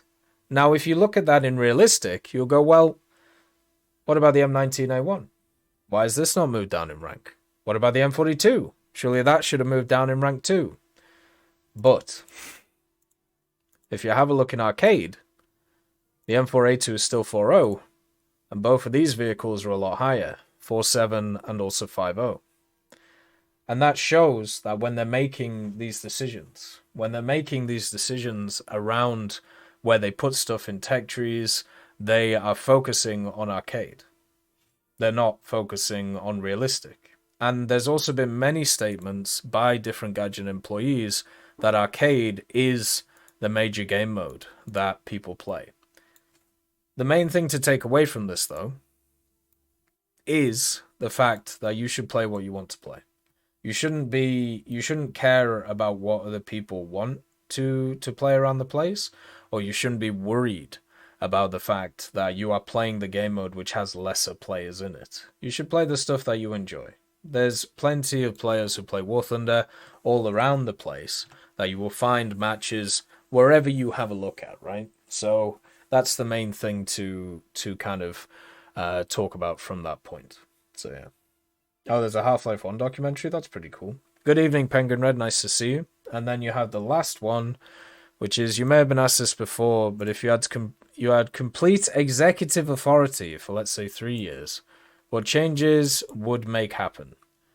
One thing I would certainly do, which is implied by my first question, every vehicle that has been made available for players at one point or another will be accessible for money or research at all times, or during specific recurring time periods. No more FOMO. That's all great video to listen to while playing Farming Simulator. Farming Simulator's grand. I love Farming Simulator. Had many times playing with Taz and Rex and just having a good time. So, if I had complete executive authority. So the first thing is, War Thunder, the decisions made for War Thunder, especially the general plans, are made way further ahead than stuff like 3 years, which is something that is very hard to think about. But, the 5-year plan, the 10-year plan, stuff like this. It's weird to think about. But so the major thing I'd bring in is systems so people could earn vehicles that were removed. I would also take all of the vehicles which don't fit in the game anymore, so stuff like the R2M TAT, for example, or even like the Italian vehicles in the German tech tree, and I would update them to a point where they were available for people and also working. So they changed how vehicles are seen in the files like a few years ago now, like 3, 4, 5 years ago, something like that. So some of the vehicles that exist in the game are still on the old system. So I'd update all of that so everything is available for everybody instead of it not being able to. Obviously, I'd remove exclusivities.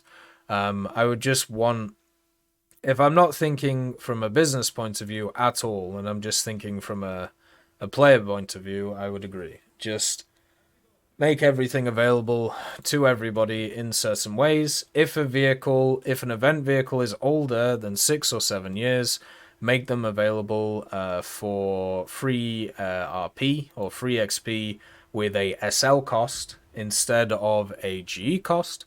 So that would be something that I would focus on too. So people can actually use their free XP instead of having to pay to use it, making it not free. It's one of the biggest oxymorons in the game, just as a general thing. So yeah, that's what I would do.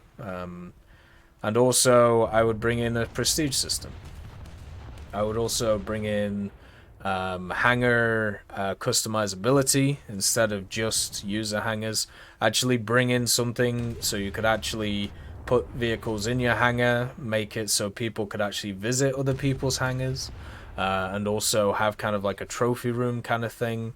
Bring back some of the more social events that used to be in the game. So for example, the winter events used to have these social things where if as a community you completed enough challenges, then you got access to special prizes if you also completed them. It was pretty cool. You could also have as I said, like a trophy room, or you could have like a squadron decal, which was put into the game if your squadron's been around for a certain amount of time and only other squadron members could see that decal. I think that would be kind of cool to see too. Like there's plenty of them which when I think about, you know, what to add, it would be quite nice. Yeah, I'd also find out when it comes to Sony and Microsoft, what is the limiter? Like, why can we not have the market on console? And also, is there a way that we can work it out between the two companies? I'd also try and create a Nintendo Switch version of the game because that just sounds funny. So I would love to see people try and play War Thunder on Nintendo Switch. I'd also do more integrations between museums and War Thunder itself. I would do more charity vehicles and charity events so I don't pay as much tax, even though they're based in Cyprus, so they hardly pay any tax anyway. But I would actually make it a little bit better, you know, so you're not just, you know, it doesn't just look like you're money hungry boys. So yeah, I would do a bunch of stuff like that. I don't think there's a lot. I wouldn't want to restore tanks or anything like that, but yeah, I'd probably do more like TV show stuff and movie show stuff, which is something that the Gaijin team have done quite a lot of compared to other places.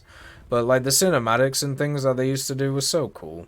And a lot of the cinematics they do now are still really good, but they're just of a different ilk, right? I'd probably revamp a lot of the content creation stuff they do, because I think it's outdated. And also at the same time, like they did this like tank versus tank series, which just had a bunch of just false things in it. I would also make it so, well, this is more of a recent thing. I'd make it so if there was any updates or corrections to vehicles, especially devlog to live server, I would make sure that there was a section called something like update and clarifications, like the BBC for their websites and everything. They have like a page where they post all of the corrections that they have to make. It's really funny to read them sometimes, because one of the famous ones that I remember is they actually, yeah, corrections and clarifications is what the website's called. One of the things that the BBC did a few years ago is they had written a piece about the Jewish, the death trains in Poland. And they'd done a remarkable thing.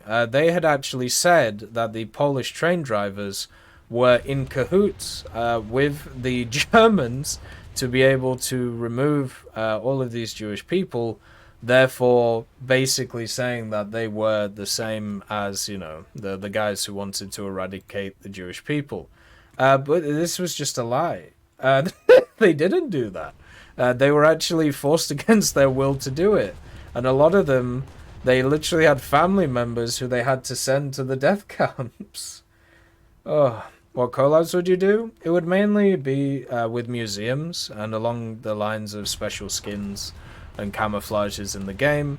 Or I would do more interviews with people, like live interviews about their experiences, not just in War Thunder, but also in like the field, because there's a lot of ex-military guys who like to do plenty of these things, which is a pretty good thing in my opinion. Let's see. The context.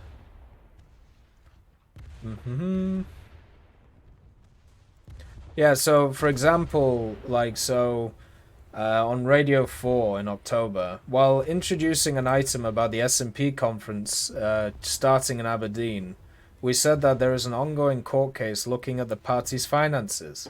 To be clear, there is no court case currently happening around this. Instead, there is an ongoing police investigation into the S&P's finances, and at present, nobody has been charged under that inquiry. The most recent one was on the 15th of November. Ugandan army officers sacked for cowardice in attack on Somalia's Bulo Mara Atmis base. So that is the name. And it says, our reporting originally misidentified Colonel Dio Akiki as one of the officers involved. We subsequently broadcast an updated bulletin on World Service Radio and published a correction note in the online article. making clear that a Ugandan military court had in fact found Major Zadok Abor and Major John Oluka guilty of cowardice during an attack by Islamist fighters on an African Union base in Somalia in May. So they just straight up got the wrong person. Hey Alan Speedy, nice to see you. And that was 2 days ago they did that. But yeah, I would have like a page like that where it's like, oh, so yeah, we're going to add this vehicle in, but you know, they've changed, or sorry, we've changed what was going to be on it. You know, just little things like that instead of just Ghost doing it. Pretty much. Hey Shazin, nice to see you. So yeah, there's a few things, but when it comes to like the core game and everything, I think they're doing a pretty good job. This is all just like, you know, auxiliary things at the end of the day. None of this would actually change the core gameplay. It's just the extra stuff where I feel like they're just lacking a little bit. I'd also do more Q&As. I know there's a lot of people that would hold them to outrageous standards about this stuff. I think also they don't have to make as many statements trying to regulate the crazy parts of the community, especially since we've seen a massive drop-off in the actual amount of crazy people in the community and their influence on stuff around the place, which is, you know, a big thing. So yeah, there you go. There's all the stuff gone through. So we have a forward animatics. I think very few people are actually going out of their way for clout alone, despite the idea that it is providing them in some level of fame. It's worth that over not publicizing usernames. I think this is to do with the the cheating thing, right? Let's see. I think it provides a positive force for player perception when we see lists of player names that we can recognize and feel our reports are working. I know you say obviously things happen while we aren't watching, and just because you don't see it doesn't mean it's not happening. I get that. However, I still think it's important to provide this because of the positive benefits. Lastly, I think you comparing cheaters and botters to murderers and such is way too contrasted. It's not fair at all. A better comparison would be people to, for example, get charged for embezzlement. Sure, I mean, I also don't think those people should be, you know, lauded in the news either. Like, if you think the extremity of the example is too much, then fine, we can just lower the example. Like, think about Martin Shkreli, right? Martin Shkreli, the guy who got done for, well, basically lying to his investors about what he was doing as a hedge fund manager. But it got, if you actually have a look at the coverage around the whole thing, what it actually ended up doing was it created this kind of like mystical man who had, you know, a Wu-Tang Clan album, and he was, you know, kind of a meme, and you know, they basically gave him notoriety. And nowadays, now that he's out of prison, he still has that notoriety. And I know people don't, you know, pay attention to him, or sorry, the media doesn't pay attention to him. But if you actually have a look at Martin Shkreli, he does have quite a large platform for, you know, what he is able to do with the limitations put onto him by the court. So if you want to just do like financial embezzlement, that's the same deal, right? Funnily enough, one of the weird things, the village that I'm from in the UK, there's 3 separate people who have been done for accounting irregularities with large companies. 2 of them literally were brought into companies to fudge the numbers and then quietly left alone, which was quite fun. One of them I used to play rugby with, actually. That was pretty interesting. Oh, sorry, I played rugby with his son, which I found really, really interesting. But yeah, I understand that there's a decent set of people out there who need to see evidence of things rolling, right? Like that's fair. I'm just saying from my point of view, I've never needed to see it, because when I think about, okay, what is the reason for Gaijin to not ban cheaters? There isn't one, right? So they're not making them any money, because usually, as they said in the statement about it, They usually use fraudulent means to be able to purchase stuff for the accounts. They have rules against these types of things, and also account sharing, and also account selling, which is something that is, very much part of that community as well. And then also, at the same time, they're, from like a player's point of view, the only thing they could be doing is nothing about the situation, right?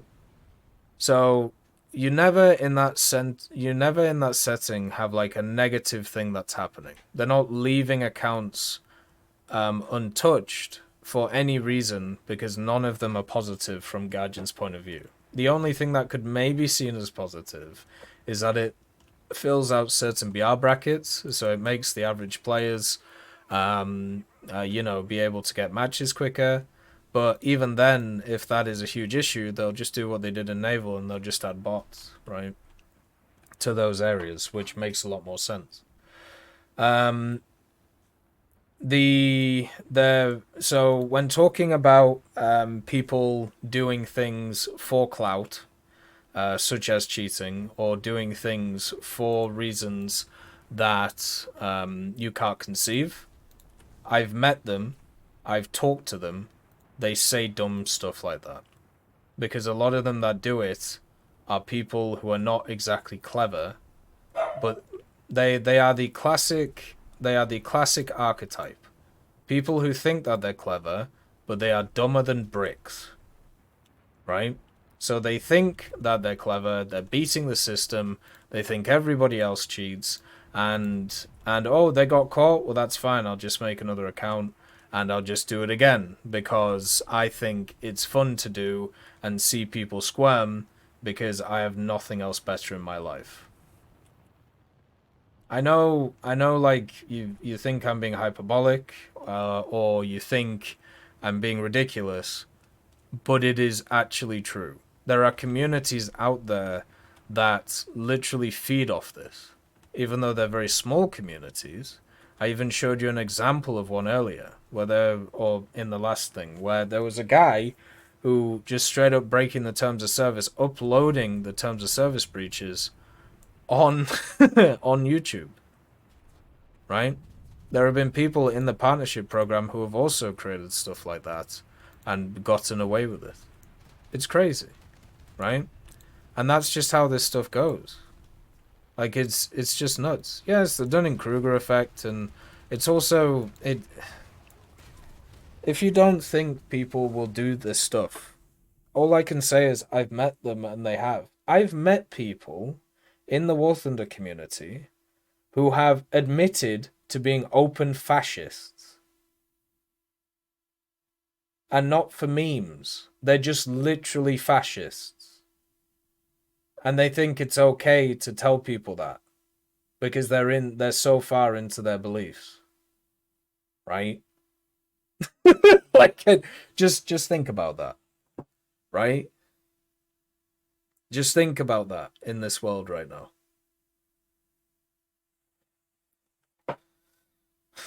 Like, I don't know how else to like go through it.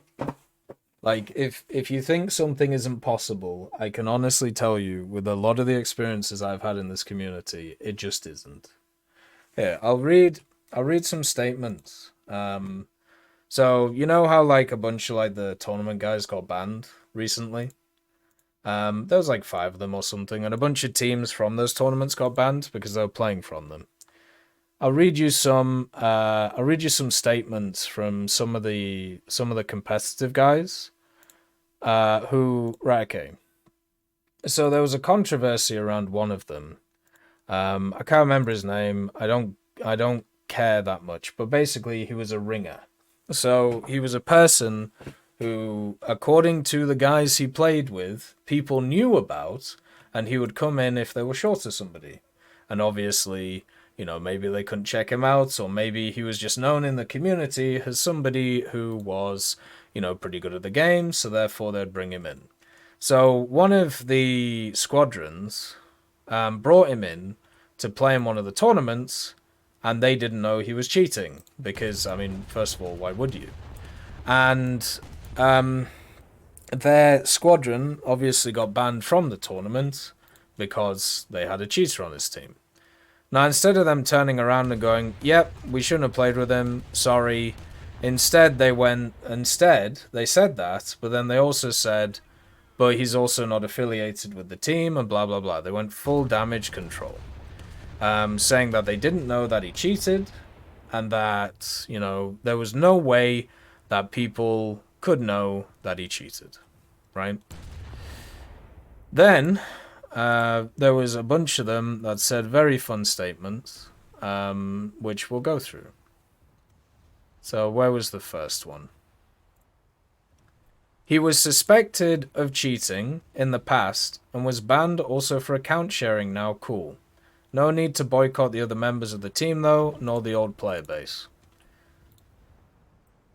So that is a person from that team saying that they knew that he was suspected of cheating before the point where he was on the team, right?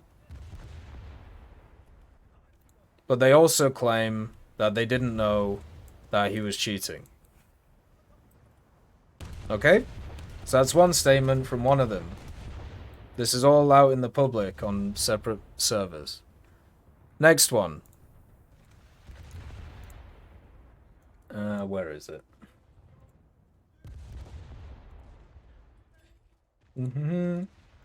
Some of these cheats are very good at hiding. And when you have a really good player, they know how to hide it in their gameplay. It's virtually impossible to tell. The sad thing is, the other players' hard work is being ruined because they played with this guy. One team he was a captain on, but even then, it's impossible to know if he's cheating. The other team he played one tournament with. Okay. So he was the captain on one of the teams now. Right, so that's new information. And also, you've just said that it is literally impossible, if you're a good player, to also work out if a person is cheating if they're a good player. So now, you've just cast doubt on all of these dudes. Right, you've just basically said in that, right, well, this guy got caught, we know he was cheating, but we didn't know he was cheating because you can't tell. Well, how can you tell that any of you are not cheating then? Oh, because we have to trust you. Just like you trusted this guy. Okay, sounds good. And then what was the next one?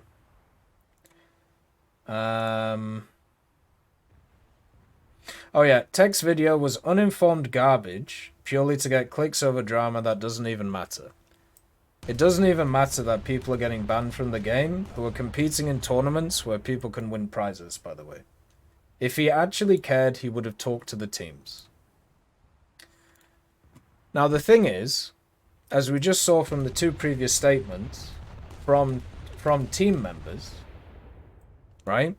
If they had told me those statements, I would have just turned around and gone, you have basically just destroyed any trust which anybody can have with you because you've just said you can't tell when people are cheating, and how are we supposed to trust that you are also not cheating? And then they go, well, because we're not. Well, cool, but this guy also said he wasn't. So what am I supposed to do in that situation? Especially since I know a lot of these guys, and I've known them for many years, and I've seen how they've treated people on a daily basis. And how whenever there is something that goes on, they go after people. And then they play the victim card over and over and over again to try and get people banned. It's really sad to see over and over again when it happens. So, when it comes to all of this stuff, right? When it comes to, you know, people believing, you know, like they're intelligent when it comes to these matters, or believing that people won't do things for certain reasons, or just straight up believing them, right? Like trusting their word, which happens way too often on the internet, by the way. Like, for some reason, everybody just takes everybody's word as gospel. No idea why that is, because there are so many people who just straight up lie. Like when it comes to a lot of stuff. I mean, I was hoping in War Thunder we would have had an epiphany, like yet. When it comes to a lot of like the more vocal members of the community, they just straight up lie all the time. Or maybe if you don't want to use the word lie because people don't like that one, how about misinformed? Would you like misinformed? Would that be better? So all I'm saying is all of this stuff exists. It's all out in the public. People are that dumb. Okay? Simple as. Hey Fast, nice to see you. Which mode is more useful for the Fire Battle Pass quest? Which one is that first? So yeah. Never ever doubt human stupidity and also rationalization of idiotic things. Because you will find many of those in War Thunder. So we have Estono Driveldo. Thanks for answering my question, Tech. Nailed the pronunciation of the name. I'm sure I screwed it up this time. Here's a, at least in my opinion, interesting question. I was looking around the place when I remembered that the Germans used to have the Italian machines in it. Then I remembered all the random things that they removed or whatever happened over the years, like the Year 2 line. What of them bringing all these little things back with the new system of foldering everything? Yeah, why not? You know, once, when, well, you're a functioning member of society, Gifted Greed. What I'm talking about is people who literally still, you know, all they have in their life is War Thunder. Like, that's it. They don't have, like, proper jobs, or they don't have education, or, you know, they're like, you know, mid-30s, and that's all they've known. Like, War Thunder, you know. Always weird, you know. But, yeah, I mean, they could bring them back, especially since, as we've seen over the last little bit, one of the things that's changed a lot is a lot of the tech trees have started to become way more parallel, homogeneous. I don't know what the word is, but basically they're all getting the same stuff now. Like, you know, the Germans getting the GDR stuff, the Soviets, you know, stuff like the Sherman, for example. The Italians getting the Hungarian stuff, which is mainly, you know, ex-Soviet stuff. Then, you know, you have Sweden getting Finland, which is, once again, Soviet stuff and German stuff. You're getting a lot of... Oh, fair enough, Fast. Naval spam people with HE. You'll get fires all the time. I got 40 of the things in about 2 hours. And I was using, like, hardly anything. Naval Arcade. So, the interesting thing about it is that once those things become more and more standardized, and every tech tree feels the same, and also at the same time, most people only play 1 or 2 tech trees, basically what happens is they'll just force everything to be the same, so everybody gets the same experiences, so therefore people don't complain that they don't have access to all the experiences.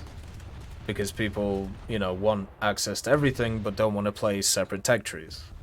So in ground, this has been happening a lot. Obviously in aviation, it's been happening, but I wouldn't say it's happening in aviation because of that reason. I think it's happening in aviation because that's what happened in history. Like, so many nations just, like, put up their hands and were like, nah, man, like, this stuff's too expensive, we'll just buy it from somebody else. Same with, like, ground with the leopards and everything, but you still have way more kind of native designs in ground than you do in aviation. So I think it will, once it gets to that point, there'll be more calls for, obviously, event vehicles coming back, but also stuff such as those, like, Italian vehicles and Year 2 stuff. So, yeah, I think it'll happen eventually. But one of the things that has to be talked about, and this was something that I don't know if it's ever been talked about publicly. I mean, we kind of talked it a bit earlier on. The fact is, a lot of these vehicles are so old, they actually... the way that they're coded into the game is not the same as new vehicles. So, for example, like the Year 2 MTAT is not coded in the same way as a standardized vehicle because they were just left in the code for so long and never really updated. Now, I don't know what effort would need to go into this. Like, the reason why I know this is because I had a chat with some of the guys who run the CC program, because I was like, hey, I'm thinking of doing a video I'd like to do a video on the hidden, you know, year twos, just to kind of show people that they exist. And they basically said, well, the way that the system works is, you know, they add vehicles individually to accounts, and those vehicles are so old that they just don't work with the system that they have. Like they just can't work. And I was like, oh, well, that kind of sucks, you know, because it would have been nice to talk about it. But there's a bunch of vehicles like that. All the old Italian German ones, you know, the SB2Ms, the ones that they removed, the two of them that they removed.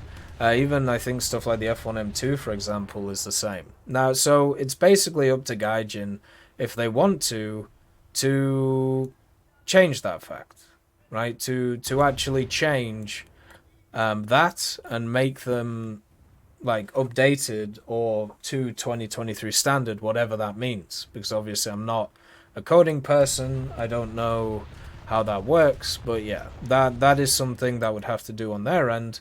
And I feel like as time goes on and as more new players come into the game and as there is more people wanting this older stuff, there will of course be more pushback and more people wanting that. So they'll bring in a system to be able to research that stuff. I'm sure they're already working on one. Kind of like with all like the research stuff they did, how a lot of the plans that they had for this year when it came to the research stuff were already in motion by the time that the community, you know, rioted about it, which I'm sure brought forward plans quite aggressively, but also kind of showed that they were already thinking of these things. So all we got to keep doing is, you know, battering the door about it, talking about it, and getting it through. And eventually, you know, it'll get to somebody's head, and then it'll be talked about, which is good. But now everything's good, Zolya. We're just doing the tech talk, chatting about things, and, you know, talking through stuff. It's been pretty fun so far today. Good tech talk. And yeah, I hope they bring them back. I really do. Especially the Italian ones, because the Italian ones are hilarious. Because you have of course like the old fighters, but you have like 8 Sparvieros, I think. Like you have something completely ridiculous in the tech tree, where you have more Sparvieros in the German tech tree than you do in the Italian tech tree. Because there's 2 like extra ones. I can't remember which ones they are, but yeah. I did a video back in the day of like, you know, the vehicles which were missing from the Italian tech tree, but I could maybe do an updated one because I did that 5 or 6 years ago. I've been going on a nostalgia hit, and I was actually thinking about some funny things. Like I was thinking about the fact that with War Thunder, the way that it is now, like just even like stuff like the graphical settings and even things like the battle trophy boxes. Like if people remember the battle trophy boxes, like that was the big thing you would go for in a Warbond shop. Like every month, you would go for that thing because it had a unique vehicle in it and you could sell it on the market. And then they removed them because I don't know, they just did. So kind of sucks, that one. So we have Ranger Dre. Could you do a video on your thoughts on how aircraft carriers could and couldn't work? Sure. I will copy and paste that just so I don't forget it. I'll put it in the list of things to do. The only way to really make an aircraft carrier work is to make it so the vehicles on it are not player controlled. And therefore you have several options. You know, kind of like how World of Warships does it, right? So you have a recon element, you have a bomber element, and you have a strike aircraft element. And you would get points based on the different things that would be done, and you know, and the actions of those AI elements. Something really should have made people's brains go ping, and I don't think it did. And it's with hydroplanes. So they added that whole system of hydroplanes, right? You know, where you take off the hydroplane, you can fly around for it, you can quick switch between it and the cruiser or the battle cruiser or whatever. Like, you can just straight up quick switch between them. Did anybody's heads go, oh, that would work for aircraft carriers too, wouldn't it? And then you add in some of the AI elements that they've been bringing in, some of the commands that they've added in, attack, defend, escort, passivity, aggression, all that stuff. You know? Like, you know, basically like the Blazing Angel setup. Are you telling me like those two sat there? You know, not being used right now, by the way. So, hydroplane controls for aircraft, and then squad controls. Like, you're telling me that those two are added, and they just like sat there and no one's doing anything with them? You know, just a big I wonder what's going on there. So yeah, my brain definitely thinks about these things and how they're going to add them, and I think they're just going to add them like how every other game does. The problem is, once again, just like the submarine topic, the vast majority of maps that exist here, they don't fit. They just don't fit. So just to give you an example, so here's like the 3 Italian planes in the German tech tree, right?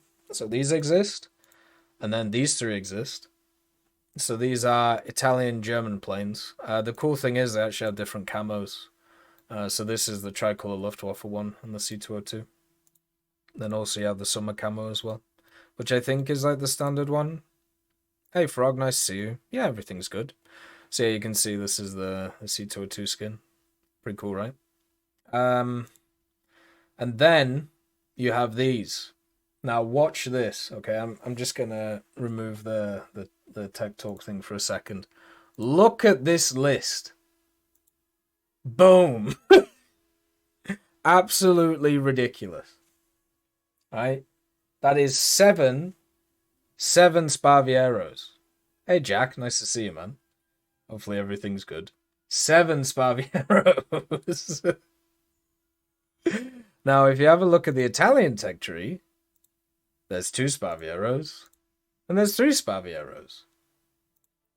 There is more Sparvieros in the German tech tree than there is in the Italian tech tree. Oh, God. And then also, one of them that I missed was one of these SBs. They did actually break them up, but there's an SB that I'm missing too, which was here. And then also the year 2 MTATs, which I didn't get access to either. So yeah, it's you only have 5 of the German Sparvieros. Yeah, weird, right? So there were 7 of them to begin with, and then they removed 2 of them, and then they removed the rest when Italy was added.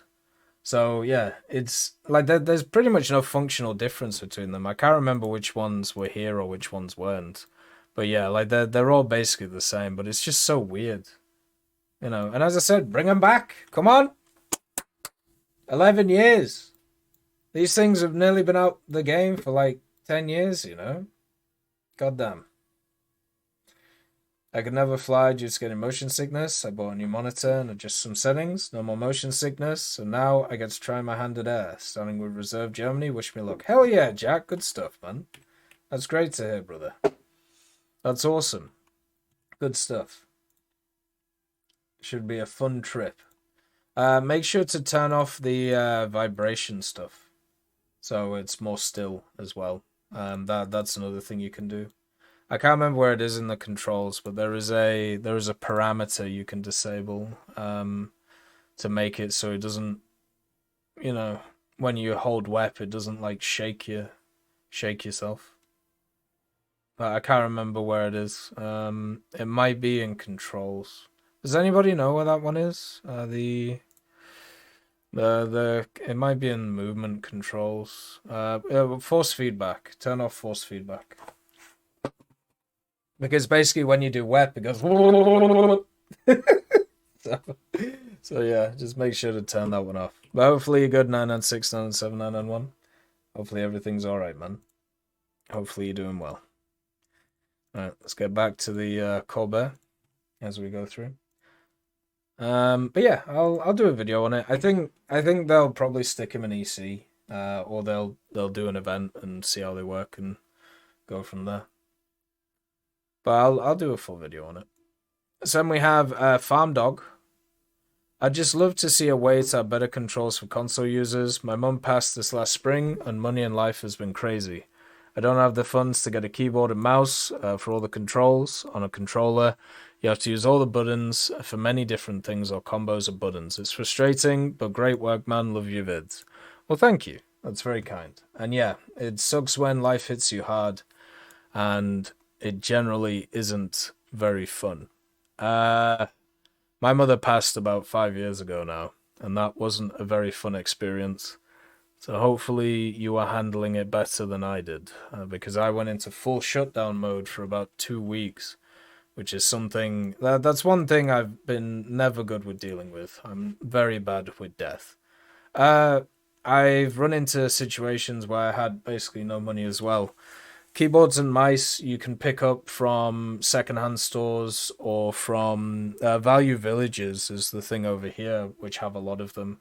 I usually see keyboards which are like $5 or $10, basically combo packs, which absolutely is the way to go. Like literally, when it comes to keyboard and mouse, I honestly think it's just so much better than the controller. Did I miss Kai Green today? No, we haven't done him yet. We've just been doing the tech talk at the moment. But yeah, stuff like so many stores now have access to those things. Like they have, they like so many secondhand stores have so many different things like that. Another thing as well, if you want free stuff, now this might be different to where you're from, but at universities, right? Like an Amazon Basics keyboard is like $20 right now, by the way. A bundle is $25 Canadian. But as I said, you can go to charity stores and find it cheaper. But one of the things that basically meant that I got a bunch of random stuff, like I have a bunch of like canvases, like painted canvases, which I sell around the place, and a bunch of other like little things. So at the end of terms at university, one of the things that my university used to do, and a lot of other universities around me that I know, is obviously you have a bunch of international students nowadays because they actually pay the bills. So what a lot of them will do is they'll buy a bunch of stuff at the start of the semester, and if they're there for only a year, then they'll just dump it outside, like at the end of the term. And usually there's just like a big mass of stuff which is just sat there and anybody can pick it up for free. So if you are near university campuses or you know people who are around university campuses, it might actually be worth asking them if they know of like this stuff going on. Because at least for me, it was a way of being able to get some stuff when I had no money. And even if, you don't want it, you could probably sell it on and buy it. You could probably do it up and sell it on to be able to get some money to move forward with that. That was one of the ways that I found was a pretty decent way of dealing with that stuff.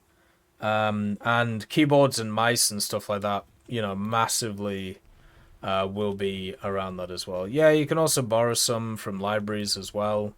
I'm sure many people have like secondhand ones. So for me, like obviously I use my stuff for content creation and things. So I have like backups of everything. Like I have like 3 keyboards. I think I have like 4 mice because I go through mice pretty regularly. I have an extra pair of headset, stuff like that.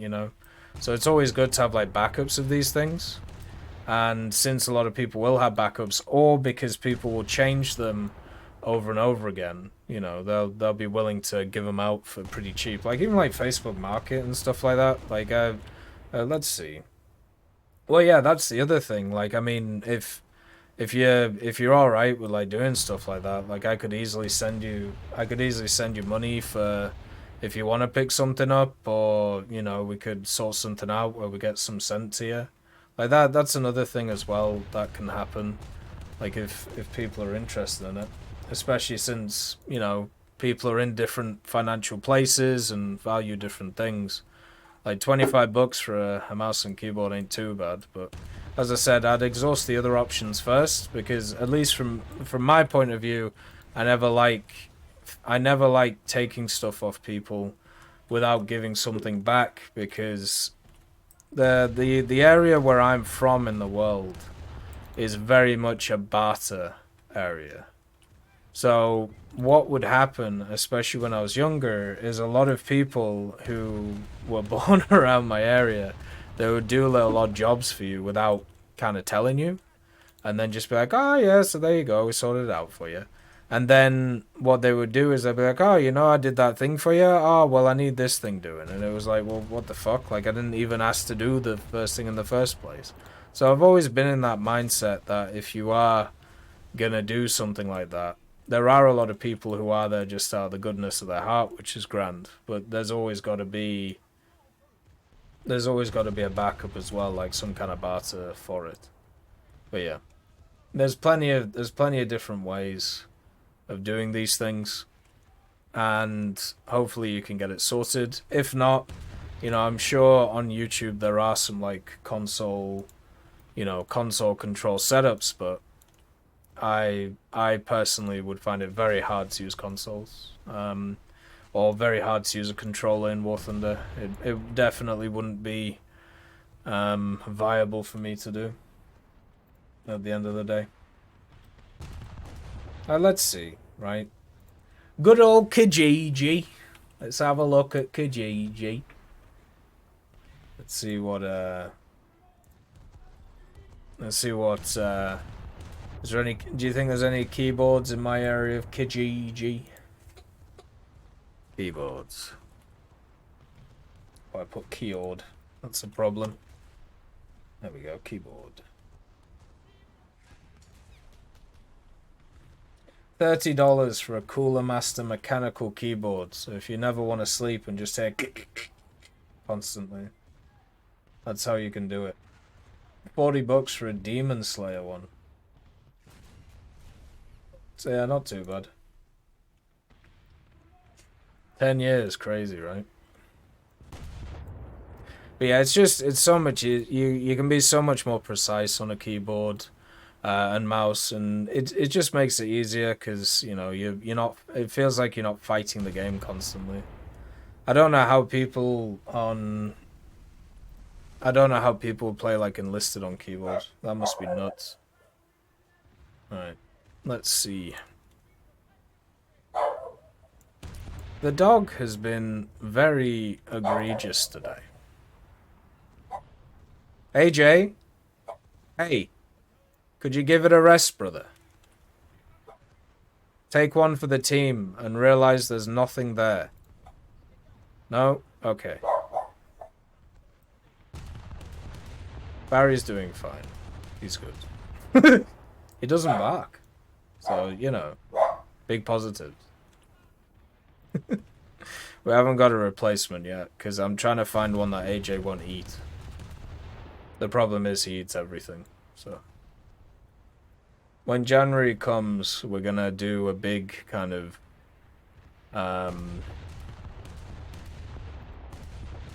when January comes, the one thing I want to do is a kind of a big, I like in January doing like a reset. So looking at what we did over the previous year, trying to improve certain aspects, setting up funding for, you know, things going forward. So, for example, with stuff like the plant and with the PC stuff, all of that will be sorted in January, basically. Get a weed plant? No. I'm good, thanks. Whenever I've done anything like drug-wise, it's always led me down very dark paths. It turns out I have very weird demons in my head, so it's better to keep them, you know, better to keep them clamped down.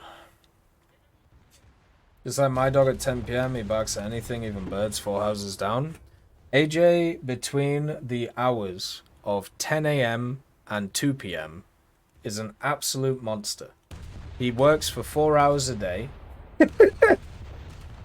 He works for 4 hours a day, 7 days a week, and he just barks at anything. that walks past between 10 a.m. and 2 p.m. But if it's any other time, he might as well be useless. So yeah, it's very fun. Oh dear. Hello Tech, hope you're doing well. I want to ask 2 questions.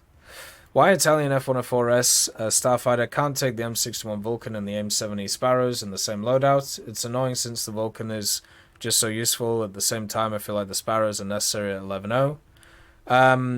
Historical accuracy, basically. The systems which the AIM-70 uses on the F-104S, the electronics for them, I believe, are in the same place where usually the gun is. Isn't that how it is? So the systems that the AIM-70s need to function take up the space of where the Vulcan is. So you can't have both because there physically is not enough space for them. Now, obviously, this is a historical thing. And, you know, the F-104S and Italian service never had countermeasures either. So, you know, it's just one of those liberty things at the end of the day. So, well, it may change in the future. I doubt it. But yeah, because otherwise the vehicle would probably be more likely to go up in BR, which wouldn't be great for it. So yeah, that's basically how it is. The second question about the France F-100D. I just got it, and when I took a deeper look at it, I noticed that it does not get bullpups or AIM-9Es, unlike its USA and Chinese counterparts. Maybe I'm just bad. But I find it hard to believe that France F-100D is as good as the others. Especially the F-100F seems to have everything and more that the F-100D in France Tech Tree. Sorry for repetitive wording and possible misspellings. Keep up the good work. Tech Talks are nice to listen to while I travel to school and back. Oh, it's all good. Once again, I think it's just down to what the French used, right? Like, you bring up an interesting point. And by the way, never apologize for misspellings or never apologize for getting English wrong. I understand it's not always people's first language, and at the same time, like, as long as I can get the idea of what's being said, it's fine. Like, you never have to apologize to me. The different nations used different loadouts for these vehicles in history. So, for example, if you have a look at the Crusader for France, it has access to magic missiles, but doesn't get access to countermeasures. Because the French didn't feel like they needed countermeasures. And we live in an interesting time in War Thunder because it's a time of hypocrisy. But the question is the hypocrisy bad? Because you have vehicles like the F-104S, which gets access to countermeasures because of the fact that if it didn't get countermeasures, it would be completely useless because it would be basically the F-104J at that point. And it would have, you know, kind of better capabilities than the F-104J, but also it would be at a BR where it just wouldn't work. So they gave it countermeasures because of the fact when it was in Turkish service, as the same plane, it got access to countermeasures. So technically, even though in Italian service, it didn't have access to countermeasures, therefore, it shouldn't get the countermeasures. Okay? But it does. Because they needed to balance it. Which is why I've always said what matters the most in all of these conversations is the vehicle balanced or not? If it is balanced, then they're not going to change it. If they don't see it as balanced, then they are going to find a way to change it to make it balanced in the area that it exists. So for the F-100D, for example, for France, even though it gets less weaponry options, they seem to be okay with it where it is, or they don't think it is justified to change its BR based on that. For some reason. I feel like in general, for the French one, it kind of gets, you know, battered, unfortunately. because of where it is, and it's kind of a sign of the French tech tree in general. It's just a lot of the vehicles are in very odd places, but then you get some absolute banger vehicles which also just got buffed recently, like the Mirage 3C and E and Mirage 5. It's just weird. I don't know how else to put it. If it came down to a decision of do they need to change it or not, then like if it is doing a lot worse than the standard one, then they'll just give it its same modifications. But yeah, it sometimes can be very hard to follow what Gaijin does because they use different kind of metrics for different nations and also different vehicles to work out whether the vehicle should get what they have or not. And I get why people get annoyed, because it's just all over the place. And it's really hard to follow unless you sit down and just say what it is. They make these decisions to make the vehicles more fun to play and balanced. That's it. Any justification that they can come up with has been used and will be used in the future for different vehicles, and you just have to understand that. So the conversation is more, should it get access to these things, not would it get access to these things. Hey Madcore, nice to see you. Ooh, hopefully you're doing good. Hopefully life's alright. We're just bonking people in the Colbert and doing the tech talk. Then we have username, I guess. Let's see. Class 3P, aka Bismarck, fitted with an Oliphant Mark 1 turret and Oliphant Mark 1 Optimum. Oliphant and more armor could be nice for 9.7 for British Tech Tree when? Hello, my South African brother. I hope the Boer are doing very well, and well done on the World Cup win. It was very good to watch, and hopefully in 10 years you guys can come up with a more fun brand of rugby to play. Oh, and the grip and forbidden since South Africa have them. Appreciate the videos. Love from South Africa. 2025. There you go. That's when all your dreams will come true. You will have many babies. You will win the lottery. Mahatma Gandhi will come back from the dead, and he will pat you on the head. That's when everything will happen. And the Gripen will be added to the British Tech Tree. So, of course they'll come along. Like, at the end of the day, there's a lot of people who are very proud of what their nations have done in the world. There's a strong national pride in South Africa. Just don't ask which South Africa they're proud of. And basically, for a fact that in the future, they will add this stuff. It's just a matter of time. Not whether it'll happen or not, just kind of when, not if. Simple as. What about my dreams, True? My dreams. Where are my dreams? I did see the F1 car, yeah, good old Carlos Sainz. Feel bad for him, man. He's always the bridesmaid as Carlos Sainz. But basically, if you didn't see what happened, so the Las Vegas Grand Prix, which has just been, I don't know how else to put it. It's been really badly marketed because you have this kind of new wave of people coming in, and I've met a lot of them over here. And there's two parties. You have the F1 traditionalists, who are kind of like the old fans who have been around for a long time. And then you have the F1 new wave, which is kind of the guys that Formula One has been trying to appeal to for a while to get a new audience who isn't 80. And they've done this through documentaries, or I wouldn't even call them documentaries. Like, what would you class Drive to Survive as? Like, dramatizations? Because they ain't documentaries. Like, a lot of them are just actually throw false narratives out there constantly. But it was completely designed for a American / Canadian audience, and it worked. Like there's a lot of people over here now who are like, "Ooh, let's watch F1," but they watch it for the docudramas or dramatization, but they watch it for the spice. So they don't actually technically watch it just for the racing. And we were talking about this yesterday because there's a lot of Formula One drivers who hate this stuff. And Max Verstappen, obviously being the one who's winning everything right now, making this year pretty boring to watch. No fault of his own, it's just how it goes.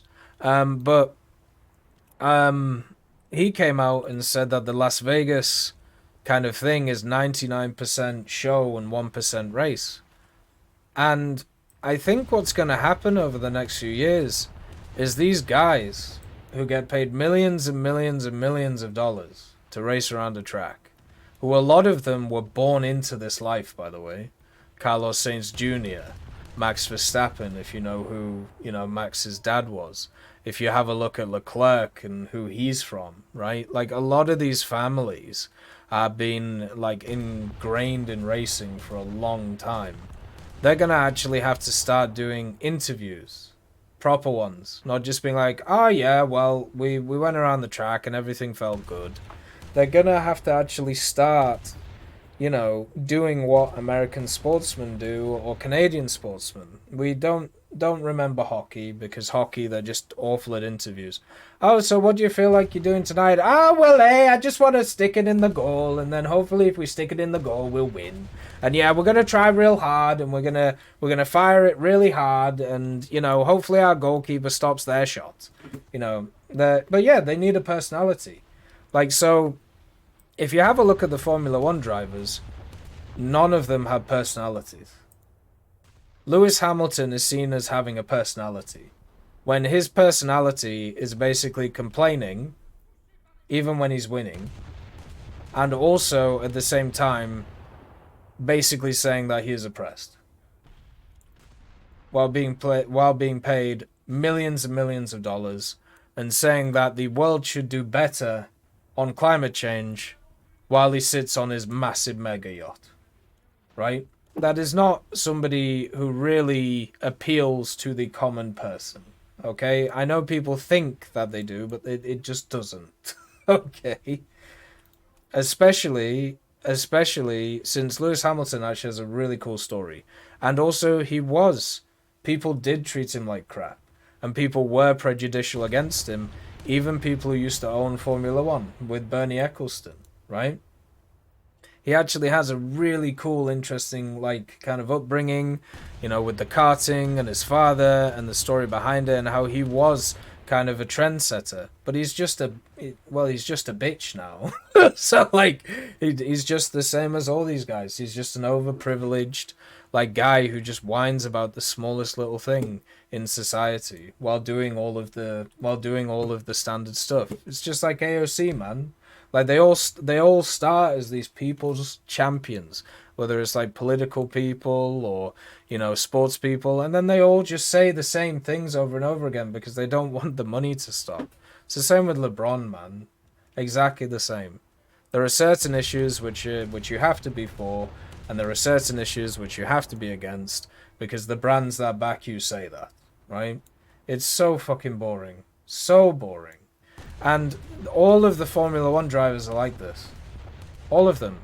And the only time you ever see any personality from them is when they're driving.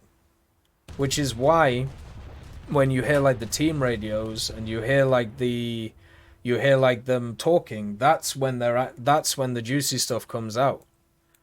But in like interviews or anything like that, they just don't want to be there. They don't want to be doing anything, right? Hey, Ball Executioner, nice to see you. It would be nice if they brought back those vehicles, but I'm doing well, man. So now that Formula One is trying to get more of a proper audience instead of the niche one, right? So by the way, a lot of sports are in this position right now. They've realized they can't just burn money forever. Some can, like the Premiership, like the English Premier League. Some, yeah, there will just be oil barons. There will be, countries from the Middle East which will just prop you up. It's just how it goes. But in Formula One, they're actually realizing, oh, well, Bernie Ecclestone sold it. So this new company that's come in, they actually want to make money. Crazy, right? They're insane. Like, they actually want to They actually want to make this thing profitable, right? Nuts. The same is happening in rugby right now. By the way, rugby is in a really bad place when it comes to the global game. Cricket has the same issue.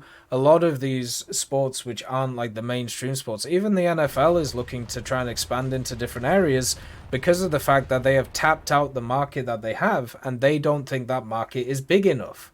So they want to. That's why they're doing like the games in Germany. They're doing the games in Mexico. They're doing the games in London and England, right? Like the same reason they're doing all these things, because they're trying to expand their brands to different areas. And when you expand your brand to different areas, there are different expectations. And one of the big things that is expected in the American media specifically is for their sports people to have personalities and to be interesting, right? Think about like LeBron James, right? He started off incredibly passionate, would say crazy interesting stuff. Now he's a whiny bitch. Think about Michael Jordan and the swagger that dude has. Think about what was the other guy? I can't remember his name. The dude who died in the plane crash, right? Think about him in basketball. Think about the NFL with Aaron Rodgers. Aaron Rodgers. Have you ever watched an interview with Aaron Rodgers? He just turns up and just says anything. Like, he literally will just turn up and be like, oh, he'll just make shit up on the spot, man. Yeah, Charles Barkley, or, yeah, Dennis Rodman. Literally friends with Kim Jong-il or whatever. Like, yeah, Kobe Bryant, right? All these people. Shaq, for God's sake, right? All these people have insane charisma. You know, and when you look at, like, football, you got, as I said, Aaron Rodgers. Tom Brady even has a little bit. People like Bill Belichick, right? Like, all these people who are involved in the sport, they have some bits about them. Does any Formula One person, any of them have that? Maybe Lando Norris with his, like, social media stuff. But can you think of any ex-Formula One person who has any of that? Maybe Kimi? Maybe? But that's just because people found it funny that he went after people. Fernando Alonso? Yeah, Fernando has it. He has it. So that's two people. Now think about all of the like American sports where you can like Kimi Räikkönen is like hilarious, but from like imagine trying to explain that to an American audience, by the way. Like try to explain the intricacies of Kimi Räikkönen to an American audience. They're just gonna get like annoyed and be like, why is this guy saying these random things? But yeah, so you need these characters.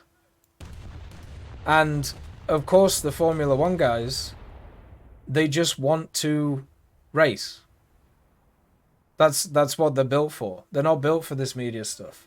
So of course when they have stuff which is based around the media stuff, they don't want to do it. So there's this like infighting between the two. So this Las Vegas Grand Prix, which is a gong show, by the way. Like it isn't. But I got emails, by the way, which I thought was hilarious. I got emails recently, like in this last week, where they were offering me tickets to go to Las Vegas for like maybe 80% of the price. Or sorry, 80% discount of the price of what it was. Because nobody was buying the tickets. And you see it in the stands. Nobody's there. No one cares. Because Las Vegas is a place that people go to. It isn't a place where people live to go and do things in. So in order to like go to this Grand Prix, you have to first of all fly in. You have to go to a hotel. You can't do any of the other things that are around because the racetrack is literally in the middle of the damn thing. So it makes everything impossible to go around. And yeah, no one's going to do that. Turns out. Crazy. But, so everything about it is just ridiculous. But also at the same time, this shouldn't be surprising. And this is the way that it's going to go.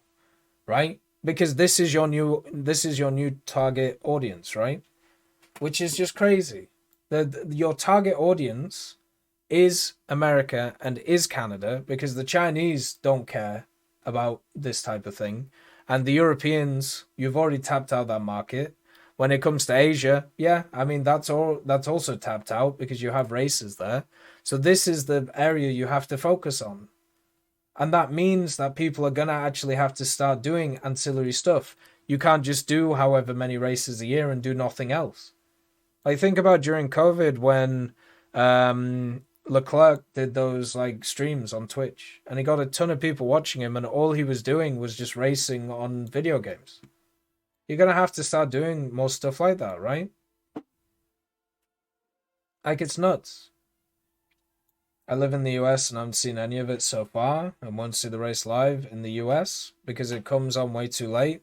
Well, that's the other thing. I heard that, well, the first practice was obviously done, right? Like, nothing happened with it, because one of the what was it, the drainage hole covers like came off and ripped up Carlos Sainz's bottom. He said in an interview that he could see the floor. which is just funny. Like, when he was saying, he was like, "Oh my god!" Like, but the interesting thing, at least to me, is they did a second qualifying on the first day at like 2 in the morning, at like 2 or 3 in the morning. So now you've pissed off all the locals as well because they can't bloody sleep. Nutcases. So yeah, the whole thing is just silly. But also, it's the first step into this new world. And the fact that there's a ton of opposition against it should not be surprising to anybody. But also, at the same time, one thing that has to be understood is in the future, you have to be multifaceted. Hey, Liberator, nice to see you. You cannot just have one skill, because one skill no longer pays the bills for people. You have to have multiple things, especially if you're a sports person or if you're a person down that ilk. Because nowadays, the price that you are being paid is not justified. It wasn't justified before because it was all inflated. Very similar to how a lot of journalism worked in the US, where most of it was venture capital funded. Because the idea was to either get market space or to just push agendas. Which is why stuff like Jezebel, for example, just went out of business. Why Vox recently has been having huge issues with layoffs and the amount of people who are involved, right? So those money taps are now drying up, by the way. And that is also happening in sports, if people haven't, realized. They're also doing it in golf as well. They created a series on Netflix about... They over-dramatized golf! Golf! Ugh! But of course they didn't mention the thing that's actually going on with golf, where it's basically Saudi Arabia versus the world at the moment. But yeah, anyway, good tangent. Very fun. Let's move on to the next one. So we have Farm Cat. So let's see what Farm Cat says. AJ, give it a rest, brother. Please. Thank you. Very kind. Oh. So let's see what Farm Cat says. If I think someone is cheating, I go and watch replays by typing their account number or name into the replay section. It's not that hard to see if a person is using cheats or not. And after I watch a few of their games, I report on each replay. Also, even looking at their account record, you can get a good picture if they're botting or aimbotting. Also, after watching a certain person on YouTube that digs through replays and finds most aimbot users, I go and report that person. Also, because of War Thunder, world is a lot better without these types of players. Yeah, that's true. And fair. The other thing as well, though, is I've watched some of those guys who do like those videos about whether people are cheating or not. Wow, there is... It is very true that everybody always thinks they have an eye for these things. There is a really... Hey, Cat Hunting, nice to see you. There's this thing in CSGO which is called Vax Sucks, and I believe it's a Reddit, and it's basically a collection of people who believe that everybody is basically cheating.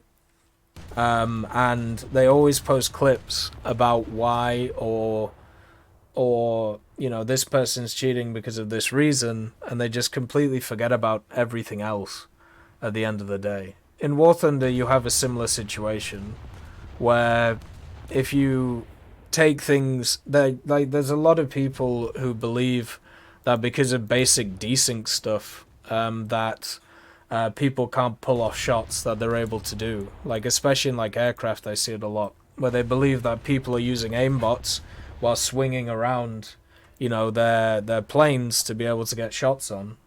But I mean, you guys have seen me on this channel, like, pull off some just stupid shots with guns that I should not be able to, because of the fact that we've just got the timing perfectly right. So I'm always a little bit hesitant when it comes to those things. Obviously report anything that you see dodgy, which is important, but just as we said earlier, we've got to stop taking anybody's opinions as gospel on any of these things, because there is a propensity to over-embellish the truth, I think, is probably the way to go for there. So then we have Sean. Boss, it's absurd to say a tanker wouldn't know the thickness of a part in the tank. Do you think we send them back to the factory for repairs? It's absurd to say a tanker wouldn't know the thickness of a part on a tank. I think, so this was in reference to the armor thing, right? I definitely remember saying, like, so when it comes to the thickness of a tank, right? So the actual width of a piece of material, that has got nothing to do with how effective it is as armor. Let me explain. Imagine you have, let's say, 60 millimeters of steel. And now you have 60 millimeters of aluminium.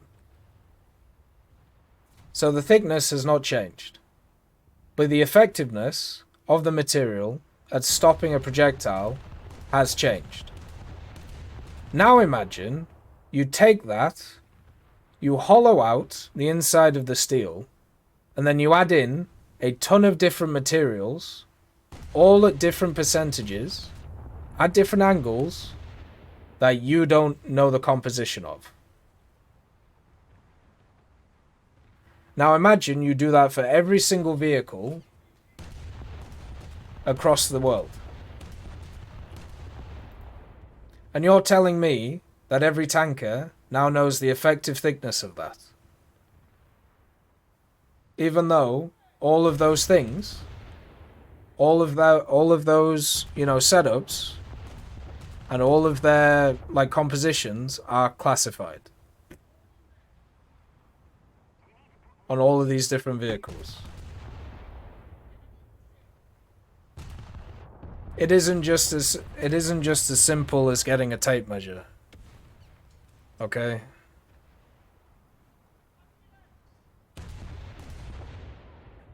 Because, you know, there are just different properties involved than just dealing with the same thing over and over again. It's one of the reasons why, when it comes to, well, the projectile also matters, yeah.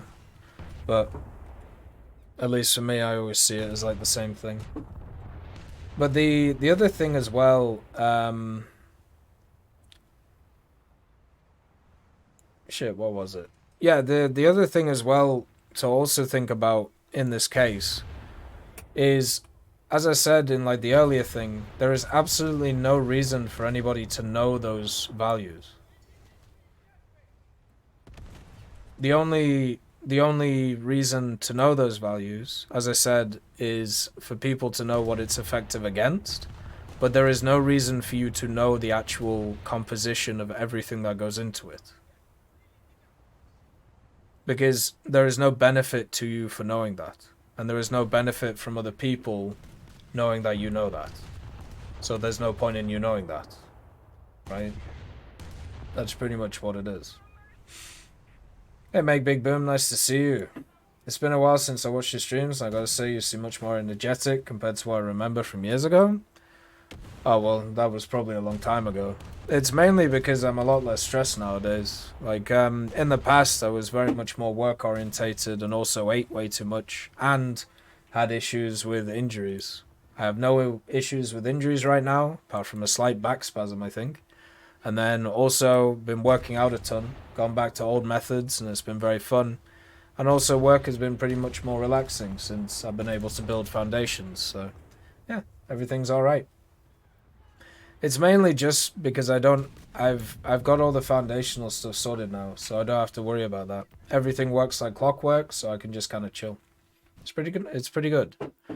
But yeah, so it's I mean, it's as simple as this. If every tanker or if every military member or whatever in the last 40 years knows the exact composition of the plates that are used in the armed forces of America, Britain, Russia, or any of the other ones, and they haven't been leaked, at least in some way, shape, or form, then holy hell, that is the biggest and best kept secret in the world. Very true, Gifted Greed. I have actually talked about it before. Like when it comes to Twitch, I do look forward to doing this stuff every day. Because it's basically just like a cafe, you know? We just turn up, we have some coffee, and we chat about stuff. Like, it's very relaxing. Like, I don't know how else to put it. If I end up, like, for like half a week not doing stream stuff because I'm busy with things, like, it does actually, you know, kind of makes me sad. Because I do like sitting down, and I do like chatting about stuff. It's nice. You know? It's good. I think it's important to talk to people no matter what setting you have, you know? Mind telling me the composition of Chobin, as who doesn't like having DU laying around? Hey, look, I wasn't a Challenger tanker, so I can't tell you. But there are, you know, quite a lot of Challenger tankers, so maybe just ask them. They all know, so it's just how it is. Let's see. So we have Hayden Dill. Hey, Tech. Tog 2 is Pog, but Tog 1 is Hog. Is there any vehicle that you think will never come to War Thunder besides the obvious, like a medical Willys Jeep? Well, I don't. Technically, they're not allowed to put in medical vehicles, right? Because there's some weird Geneva Convention Red Cross rubbish. You're not technically. I remember because Matrix. If you don't know who Matrix is, he's an admin on the Tech Hub, but he's a computer whiz and also is ex-military. He served in Iraq and also served in, I think he was an army medic or something like that.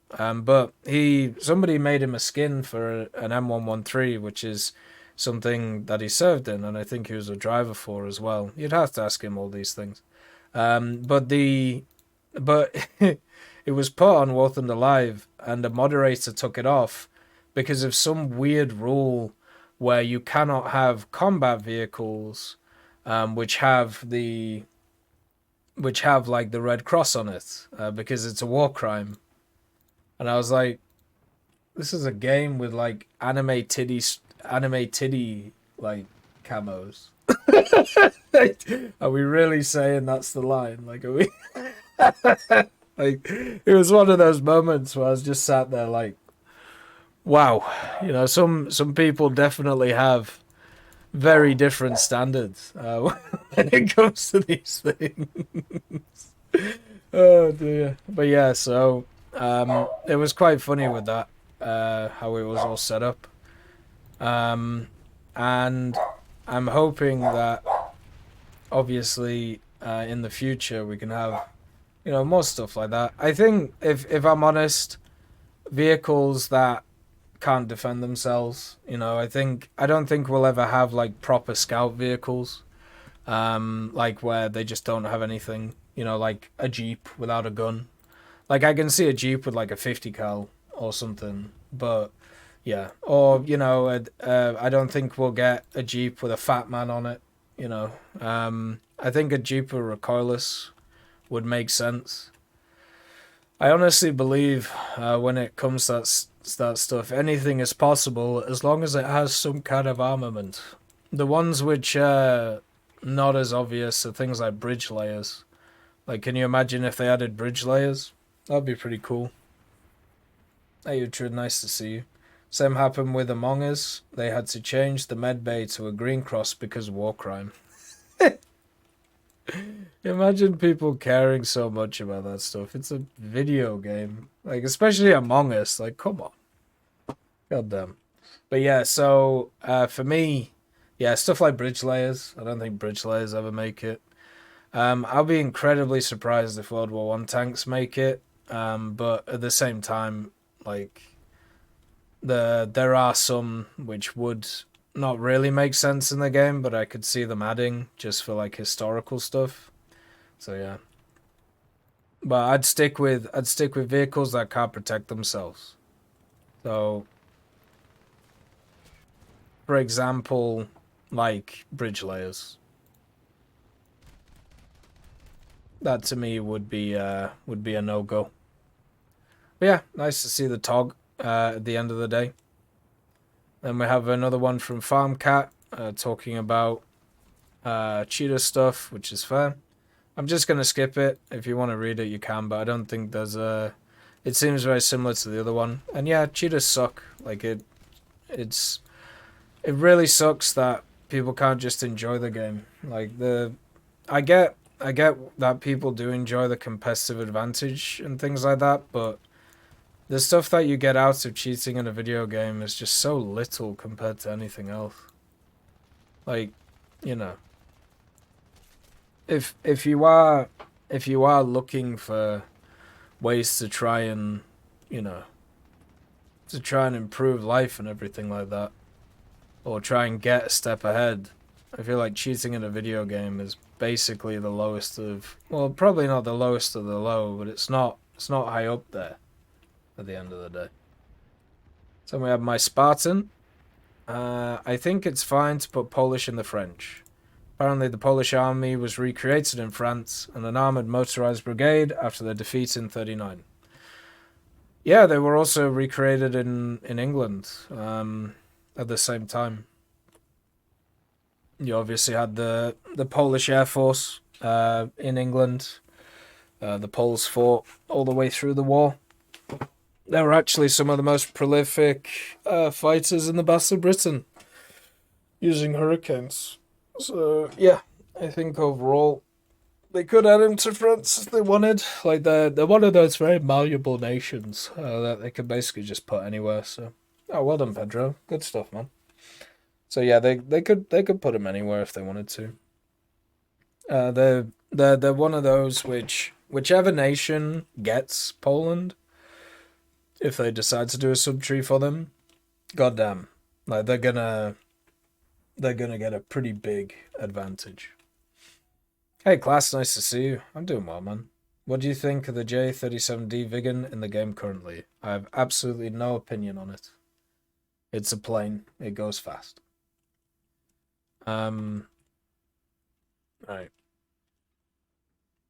Let's see if we can land this thing. Ooh. There we go. Yak is down. I saw someone in Discord saying it should go to the USSR for a Polish subtree, which is a stupid take. I mean, they did use a lot of Soviet vehicles, but yeah, the fact is the three major nations don't need a subtech tree, so other ones should be prioritized. Then you have Ocelots of Fun. Maybe. I got another Deafen, Bowtime, Spooks, and Decal. Next cell's gonna be you. Oh, nice. Gotta catch 'em all, Pokemon. Yeah, it's good to have all the different decals. Support a bunch of different people. Like at the end of the day, a lot of guys put a ton of effort into this stuff, and as we've talked about it, the monetization side of it is really not as high as people think it is. Obviously, for some members, it is, but like I think a lot of people think that there's a lot more money in this setup than there actually is. But it's very top heavy, as all these things are when it comes to entertainment. So yeah, it's just how it is. Then we have Andrew Fitzsimmons. Like, I think Jaguara would be a person I would support as well to get his decal. What do I think of generally Sweden getting the Norwegian subtree? Sure, why not?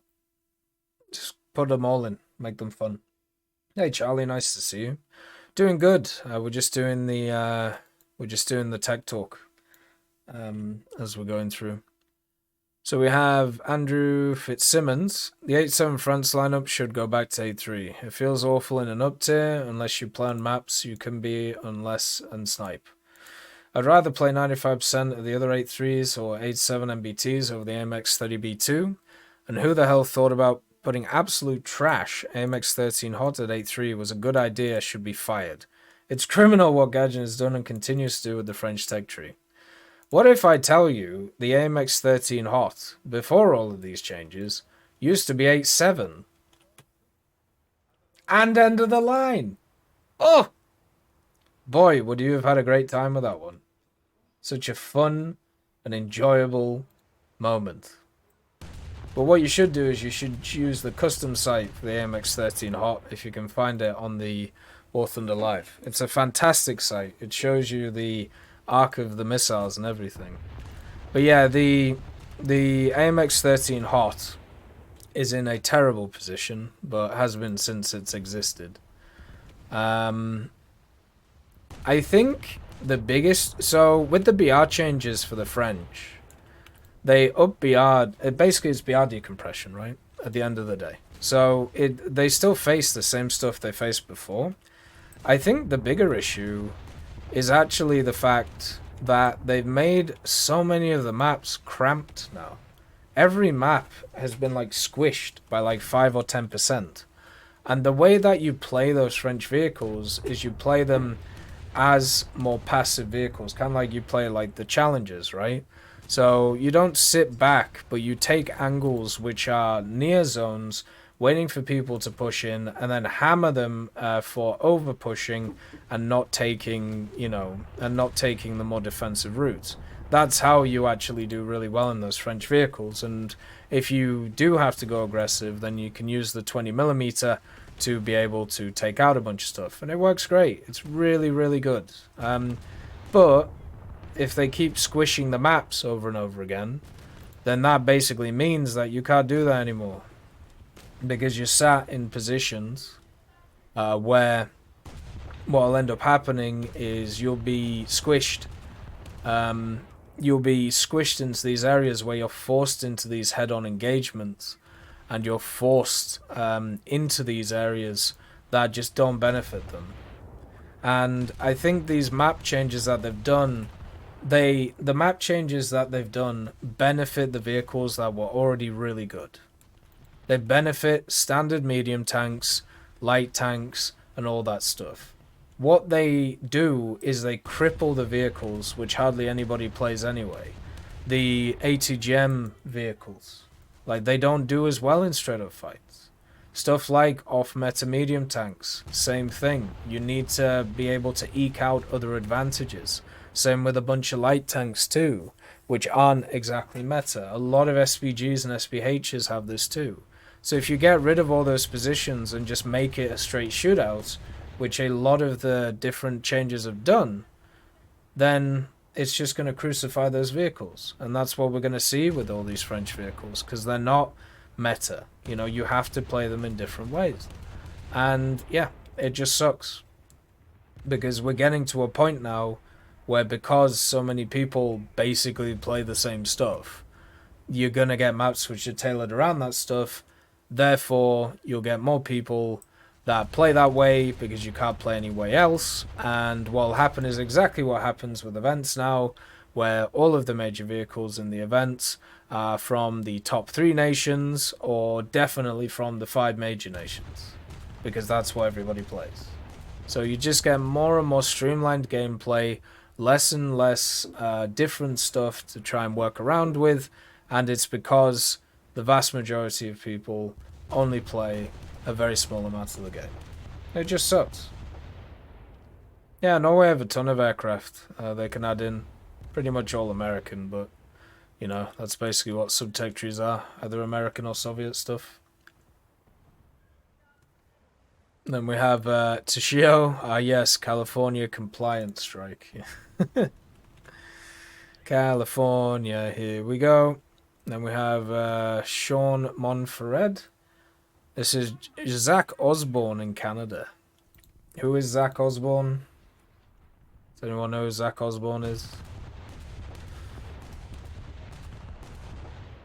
The only person I ever get attributed to or like is Mr. Blobby nowadays. Do do do do do do do do do do do do. With Creepy and the Cookie, Zach Osborne. He's a motocross guy? Yeah, I don't think I'm this dude. Well, look at, oh, I typed in Zach instead of Zach. Right, let's see. Oh god, who is this guy? Jack Osborne. Grits, Ghosts and Grit, home of the Ghosts and Grit podcast. What? Through the Portal, documenting demons, exorcism, and Alaskan hotels' darkest secrets. What is this? No, I don't think so. But maybe we'll go on the podcast. Talk about some ghosts, have a bit of fun. Always enjoyable. I like ghosts. They're pretty cool. We grew up around a lot of them. Like, back home, we lived in a very old house. The house is basically 3 cottages and a chapel pushed together. But the original cottages were from the 18th century. Basically like the 1770s or the 1780s. They used to have a thatched roof. And the chapel was built a little bit later on. And there was a bunch of fun stuff in that place. There was a kid who used to hang around. He used to sit on the bench outside and used to wave from one of the master bedroom's windows. A guy who used to live behind our house called George always used to talk about him because he knew him when he was alive. And then there was a few moments where, like, you know, the dog barking at different stuff, and one of the big ones was there was at every day from like around like 2 a.m. there was a dude who would walk down from the bathroom all the way across the top of the house with pretty heavy feet. And it was always interesting because I don't know if it still happens, but it was probably like pipes or something like that. But it happened every day, like clunk, clunk, clunk, clunk. And there was one time where we were like sat downstairs and one of my sisters was like, hey, so, you know, I'm going up to bed. And then she went up one of the spiral staircase up to her room. And she just came back down and then sat down again. And she said, oh, well, I'll go back upstairs when the legs disappear. And we were just sat there like, well, what are you talking about? And she said that when she went up the stairs, there was just a pair of legs which were just sat there. So, I don't know. I think she just went a bit nutty. But nah, like, growing up in an old house and also growing up in a place with a lot of history, a lot of pagan history was a lot of fun. Met a ton of very fun characters, so I had a really good time with it. It was a good time. And then we have Suma. I bought 5000G in the War Thunderstorm PS4. I did not receive any. Can I tell you why? No, I can't. The best thing to do is to contact Gaijin support because they're the guys who deal with that stuff, right? Thank you for the Prime subscription, Hibiscus. Thank you for supporting the channel. It's very much appreciated. Thank you very much. Good evening, Constable Rod. Nice to see you. How much did she drink that night? She was like 12, I think, so probably not a lot. Who knows? Maybe she started early. Hey, Dozer, nice to see you. I see ships on fire surrounded by water. Go for a dunk. It is definitely time to get on the trampoline. Then we have Edimax. T14 actually has the best low front plate armor in Russian history of tanking. I mean, maybe. I don't know. Like, everything I read about the Armaster, I see as the same as, like, every other very modern machine. Like, you just read press releases and people take it as gospel and then just say it's really cool. And it's like, okay, whatever. Like, I can't imagine what it must have been like in history where you didn't have like the online era. So you had to basically just take what newspapers said as gospel for like what was going on. Because even now with like so many like modern vehicles, it's pretty much impossible to get an accurate picture of what or how effective they are, or how good they are, because the only information you get is from the people who build the damn thing or the government that is supporting the program, which, as we know, or hopefully as we've worked out over the years, the two sources of information you do not want to hear from, because they will embellish information about these things, which is why it's pretty fun to look at. It makes me think about how many things in history must have just been like that, and why whenever I chat to my mates who got very heavily into history at a university level, like some who ended up getting PhDs, the fact that a lot of history is extrapolation. It's taking 5% or 10% of information and extrapolating a story of the 100%. Which, if you have ever had human encounters, just won't work. So, I don't know. The whole thing just seems... I don't worry about it too much, because when I start actually thinking about like the intricacies of what is real and what isn't real, especially when it comes to stuff which I know we'll never get to know until it's like in the hands of specific people, what ends up happening is... what ends up happening is I just get sad, because I just think about all of the different possibilities that may have happened or may not have happened, and then, yeah, it's better for me just to leave that in a bin somewhere and just focus on, the thing around me. If you mean Guardian Store, I mean, you can check all the payment options on the Guardian Store. They're all listed. I don't know if you can use it or not. It's the best place to check, Then the last one from Frederick McCartney is first. So the last is, in fact, the first. Woo, long tech talk today. Did you, have any of you guys got any thoughts or questions or comments? This was a pretty long one. Ton of cool topics though. Like, I did enjoy this. I always enjoy these ones. Like, they're pretty fun. I just need it so my voice doesn't die, because when I'm usually streaming like 6, 7, 8 hours a day, I don't have an issue with my voice dying, but during this I do, even though it's only like 2, 3, 4 hours. So it must be like the consistent talking. Like that must be the major issue with it. But yeah, it's been pretty nice. Oh, I don't know, Papa Stalin, we'll have to see.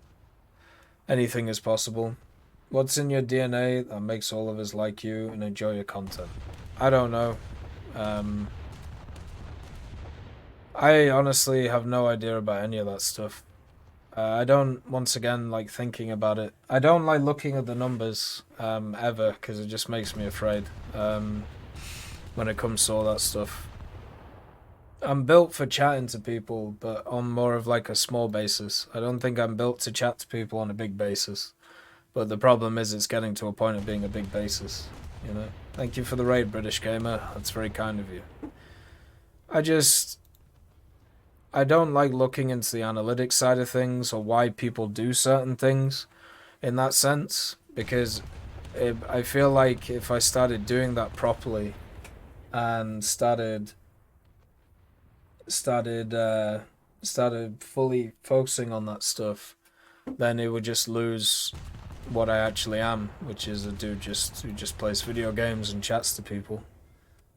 Because there would be a lot better ways of me efficiently doing the stuff that I do, and probably making more money and, getting more stuff in the door. But at the same time, I just find it dull and I get tired of it, because that's not who I am. Luckily, I'm in a position where I don't have to do that, unlike many others. So that's good. I'm doing well, British Gamer. Life's good. I think we've finished this special task. And also we spaded whatever the Emil Batan, and we're a little bit through the Colbert too. Had a good tech talk as well, so not too bad. But yeah, we'll end the tech talk here. We'll keep streaming, but we'll end the tech talk. And as I said, we'll probably be starting to record this stuff on the Friday, and then it'll go up on the Sunday, and there'll be kind of like an end of the week thing. So look after yourselves. Peace be with you as always. See you soon. Bye bye.